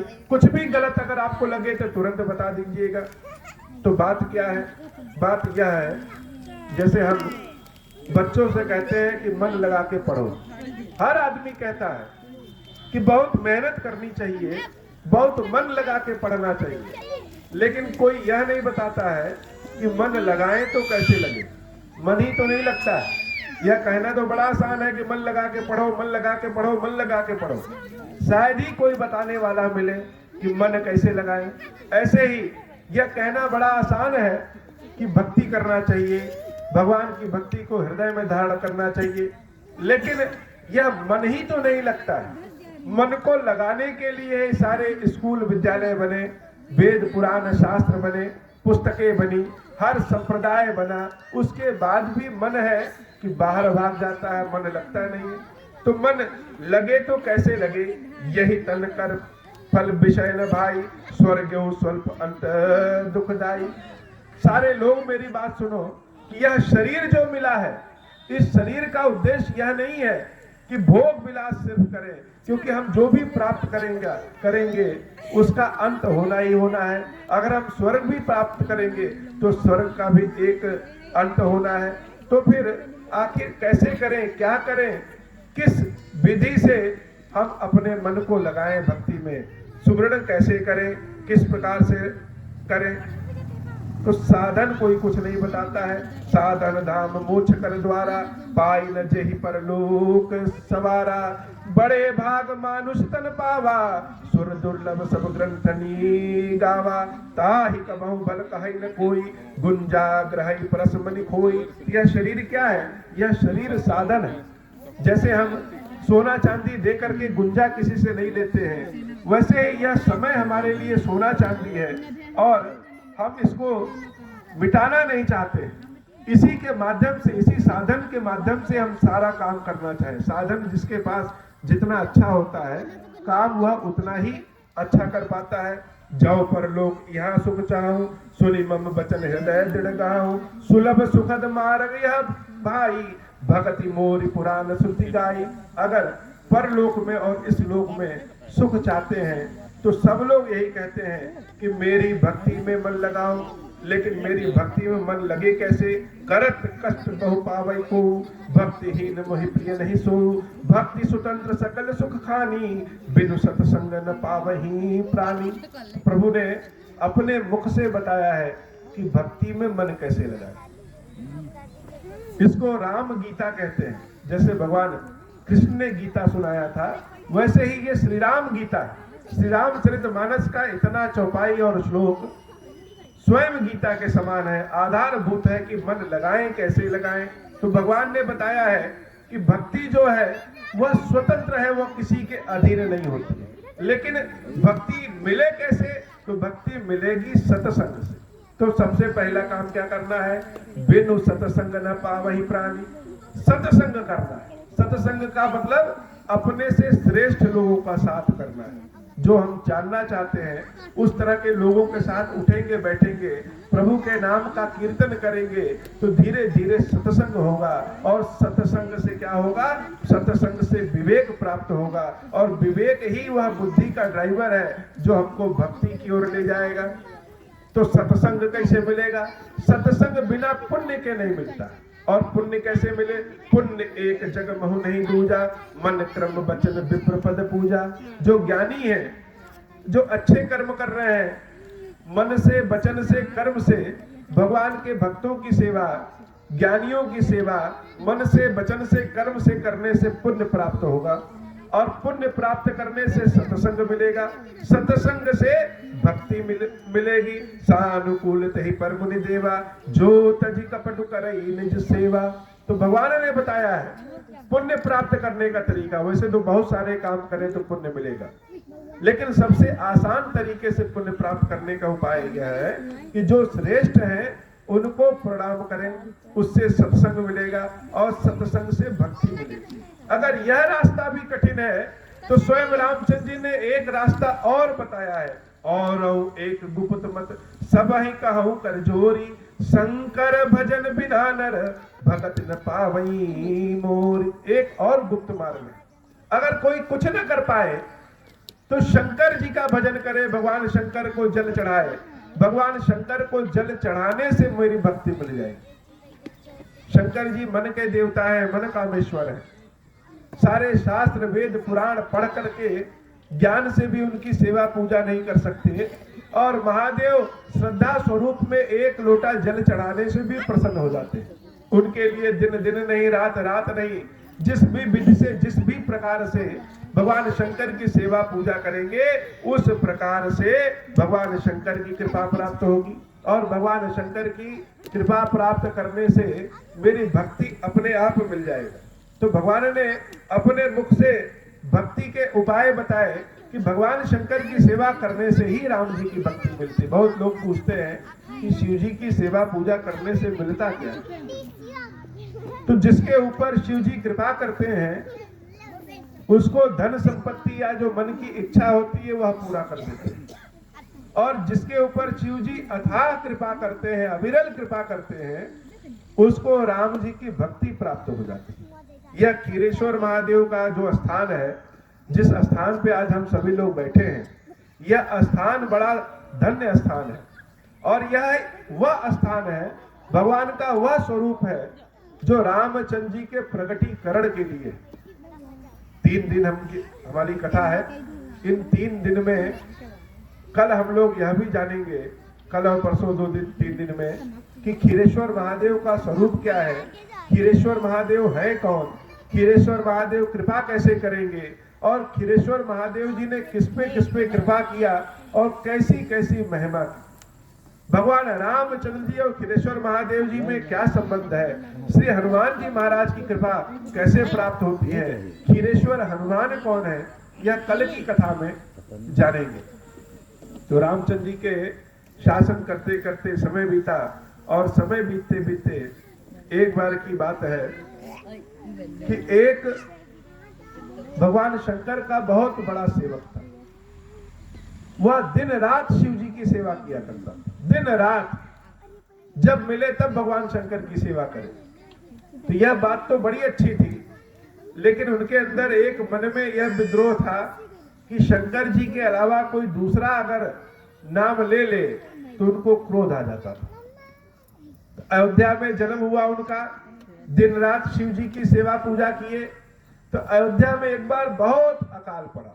जब बहुत अकाल पड़ा, रोजी रोजगार खत्म हो गया, तो वो भगवान शंकर के भक्त अयोध्या को छोड़ करके उज्जैन चले गए। जब उज्जैन चले गए, वहां महाकाल की शरण में गए, महाकाल की सेवा करने लगे। तो महाकाल की सेवा जो गुरुदेव करते थे वह बड़े ही स्वभाव के, बड़े सुंदर स्वभाव के थे, और शरणागतों को अपनी शरण में रखते थे। लेकिन वह राम जी के भी बहुत बड़े भक्त थे। तो जब अयोध्या वाले यह भगवान शंकर के भक्त महाकाल के यहाँ गए तो उन गुरुदेव के शरण में गए। गुरुदेव ने उनको सारी शिक्षा दीक्षा दिया, रहने का प्रबंध किया, और बहुत दिनों तक वह वहीं पर रहने लगे। धीरे धीरे समय ऐसा आया कि उन गुरु से भी बड़े यह शंकर जी के भक्त हो गए। जब बहुत बड़े भक्त हो गए, इनकी यश कीर्ति बहुत फैलने लगी, तो अपने गुरु के प्रति इनके मन में विद्रोह हुआ गया। क्यों? क्योंकि गुरु जी रामचंद्र जी का नाम बार बार लेते, और जैसे राम जी की जय बोलते वैसे ही यह शंकर जी के जो भक्त था वो बहुत नाराज हो जाता था। तो अब उसने अपने गुरुदेव का तिरस्कार करना शुरू किया कि हे गुरुदेव, जितना ज्ञान आपको है उससे ज्यादा ज्ञान हमें है, और हम अनेक विधियों से, अनेक तरीके से भगवान शंकर की सेवा करते हैं। उन विधियों, उन तरीकों से आप शिव जी की सेवा नहीं कर पाएंगे, और ना करते हैं। आप तो केवल एक जगह बैठ के राम राम करते हैं। गुरु जी बहुत ही सरल स्वभाव के थे, और अपने शिष्य को अपने पुत्र की भांति समझाते थे कि हे शिष्य, राम और शंकर में कोई अंतर नहीं है। जो राम है वही शंकर है, और जो शंकर है वही राम है, और राम के बिना शंकर जी नहीं, और शंकर जी के बिना राम जी नहीं रह सकते। लेकिन उस शंकर जी के भक्त को यह समझ में नहीं आया एक बार की बात है कि अपने गुरुदेव को नीचा दिखाने के लिए उसने एक बहुत बड़ा यज्ञ आयोजन किया महाकाल के मंदिर में। और जब बहुत बड़ा यज्ञ आयोजन किया, अपने गुरु को निमंत्रण नहीं दिया। गुरुजी ने सुना कि महाकाल के यहाँ यज्ञ है और भगवान की सेवा पूजा में बिना बुलाए भी चले जाना चाहिए।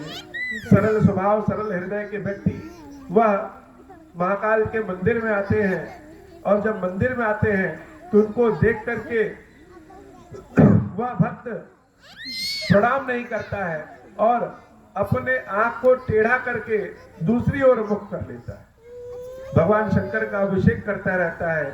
अचानक से भगवान शंकर प्रकट हो गए और प्रकट होते ही कहते हैं, हे मूर्ख, तुम अपने गुरु का निरादर करते हो, और जो लोग अपने गुरु का निरादर करते हैं उनकी भक्ति से मैं प्रसन्न नहीं होता हूं। इसलिए जाओ, आज मैं तुमको श्राप दे रहा हूं कि अगले 1000 जन्म तक तुम जन्म लोगे और कष्ट में पड़े रहोगे। गुरुदेव ने जब भगवान शंकर के इस श्राप को सुना तो दौड़ करके भगवान शंकर के चरणों को पकड़ लेते हैं और नमामि शमीशान, जो हम सब लोग जानते हैं, नमामि शमीशान के माध्यम से अपने भगवान शंकर जी को प्रसन्न करते हैं और क्षमा मांगते हैं कि हे प्रभु, हमारे इस शिष्य को क्षमा करिए और ऐसी कुछ कृपा करिए जिससे इसका उद्धार हो सके। शंकर जी कहते हैं कि जो मेरे मुख से निकला है वह कट नहीं सकता, लेकिन फिर भी तुम्हारे दया का भाव देख करके हम बहुत प्रसन्न हैं, और जो लोग दूसरों को क्षमा करते हैं, दया रखते हैं, उन पे हम सदैव बड़े प्रसन्न होते हैं। इसलिए जाओ, मैं इसको आशीर्वाद देता हूं कि जीवन में जन्म और मरण का जो दुख होता है वह दुख इसे नहीं होगा। हम सभी लोग अपने जीवन में कभी मरे नहीं हैं, लेकिन मरने का कष्ट सबको है कि नहीं है? हर आदमी सोचता है कि कहीं हमारी मृत्यु ना हो जाए। क्यों? क्योंकि मृत्यु से डर क्यों लगता है? हम कभी मरे ही नहीं, जानते ही नहीं, तो कैसे जाने कि हमारे मृत्यु से डर हो, दर्द होगा। हम हर जन्म में मरते आए हैं और वह कष्ट इतना बड़ा कष्ट होता है कि कभी भी हमारी आत्मा उस कष्ट को भूलती नहीं, इसलिए हमें मृत्यु से डर लगता है। तो भगवान शंकर ने आशीर्वाद दिया कि जन्म लेते समय इसको कष्ट नहीं होगा और मृत्यु होते समय भी कष्ट नहीं होगा, पहला आशीर्वाद। दूसरा आशीर्वाद कि जब यह जन्म लेकर के एक जन्म से दूसरे जन्म में जाएगा तो कभी भी पिछली जन्म की बातों को भूलेगा नहीं। तीसरा आशीर्वाद, जैसे जैसे इसका जन्म बढ़ता जाएगा वैसे वैसे इसको राम जी की भक्ति मिलती जाएगी। चौथा आशीर्वाद कि संसार में कहीं भी विचरण कर सकता है, वह कहीं भी विचरण करता रहेगा। यह 4 आशीर्वाद दिया और अपने उस भक्त का कल्याण किया। उस भक्त का नाम कागभूषुंडी है, जिसकी कथा हम लोग कल सुनेंगे। आज ठंडी का शाम हो गई है, आज की कथा, आज की वाणी इतनी ही विश्राम कर रहे हैं। कल आप लोग फिर 2 बजे आइएगा और कल भगवान राम के खीरेश्वर महादेव के साथ की कथा है। 3 दिन कथा चल रही, 22, 23, 24। तो आज तो आयोजन में ही समय लग गया, बहुत कुछ आयोजन हुआ है और आयोजन नहीं हुआ है, लेकिन राम कथा अपने आप में गंगा है। 3 दिन में भी राम जी की कथा को सुनाई नहीं जा सकता, लेकिन एक अंश भी अगर राम जी की कथा को सुन ले तो अपने आप में पूर्ण है। और राम कथा जिसको सुनने को मिलता है उसके भाग्य समझ लीजिए जागृत है, तभी राम कथा सुनने को मिला।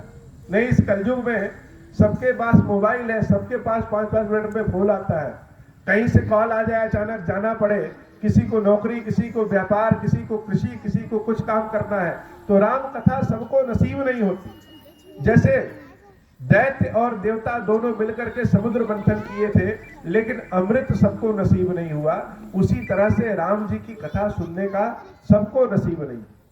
जिसके कानों में राम जी की कथा जा रही है, समझ लेना चाहिए कि उसके भाग्य अब जागृत हो गए। तो एन केन प्रकार श्री रामचंद्र जी की कथा सुनने जरूर आए। कल हम लोग 2 बजे करीब फिर से आ जाएंगे। समय का सब लोग ध्यान रखेंगे, हम भी ध्यान रखेंगे, सब लोग मिलकर के, और खीरेश्वर महादेव जी की कथा सुनेंगे। एक बार जो हम प्रार्थना पढ़ रहे हैं उसको आप लोग मेरे साथ दोहरा दीजिए।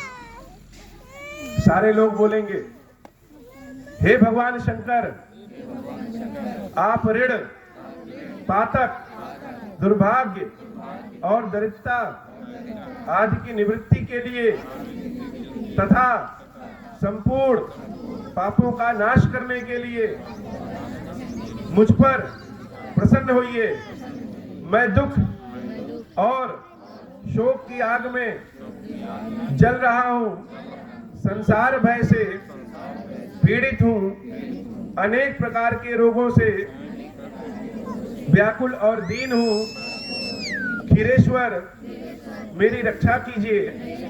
देव देवेश्वर सबको निर्भय कर देने वाले महादेव जी, आप यहाँ पधारिए और मेरी की हुई इस पूजा को पार्वती जी के साथ ग्रहण कीजिए, मेरा मंगल करिए। महादेव शिव शंभु। अब हो प्रसन्न प्रभु मोह पर, नाथ दीन पर नेहु। निज पद भगति देहु प्रभु, पुनि दूसर बर देहु। तब मायावश जीव जड़, संतत फिरहि भुलाना। हम पर क्रोध न करिय प्रभु, कृपा सिंधु भगवान। शंकर दीन दयाल, अब हम पर होहु कृपाल। साप अनुग्रह होई जहि विधि, नाथ थोरहि काल। दीन दयाल विरुद्ध संभारी, हरहु नाथ मम संकट भारी। जय विधि होई नाथ हित मोरा, करहु सो बेगी जानी दास मैं तोरा। राम राज बैठे त्रैलोका, हर्षित भय गए सब शोका। जय सकाम नर सुनहि जगावही, सुख संपत्ति नाना विधि पावही। जो इच्छा करी हूँ मन माही, हरि प्रसाद कछु दुर्लभ नाही।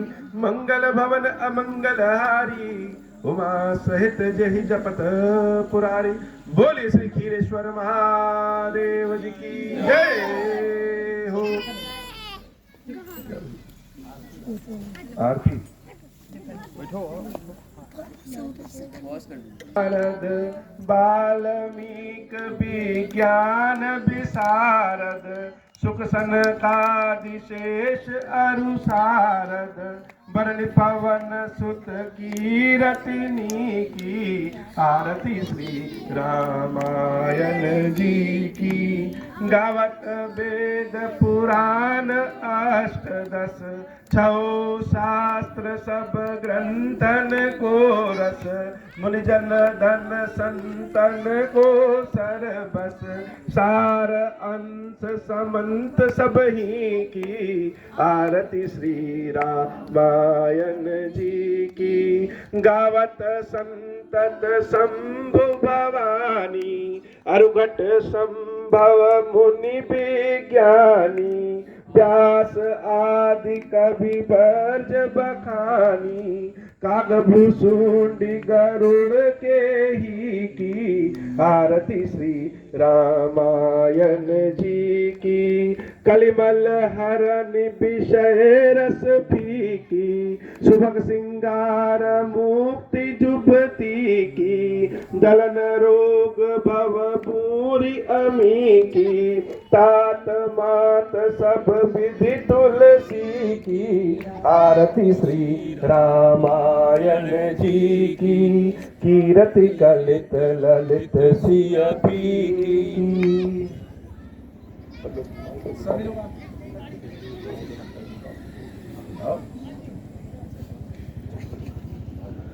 बोलिए सियावर रामचंद्र जी की जय हो। बोलिए वीर बजरंग बली की जय हो। बोलिए श्री खीरेश्वरी मैया की जय हो। बोलिए श्री खीरेश्वर महादेव जी की जय हो।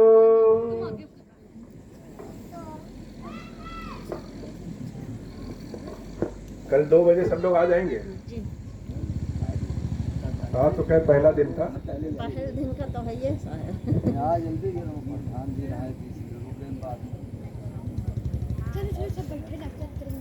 और भी सबको बुला के लाइएगा। कल खीरेश्वर महादेव जी की कथा है, कल जरूर सब लोग आइएगा। जी सर।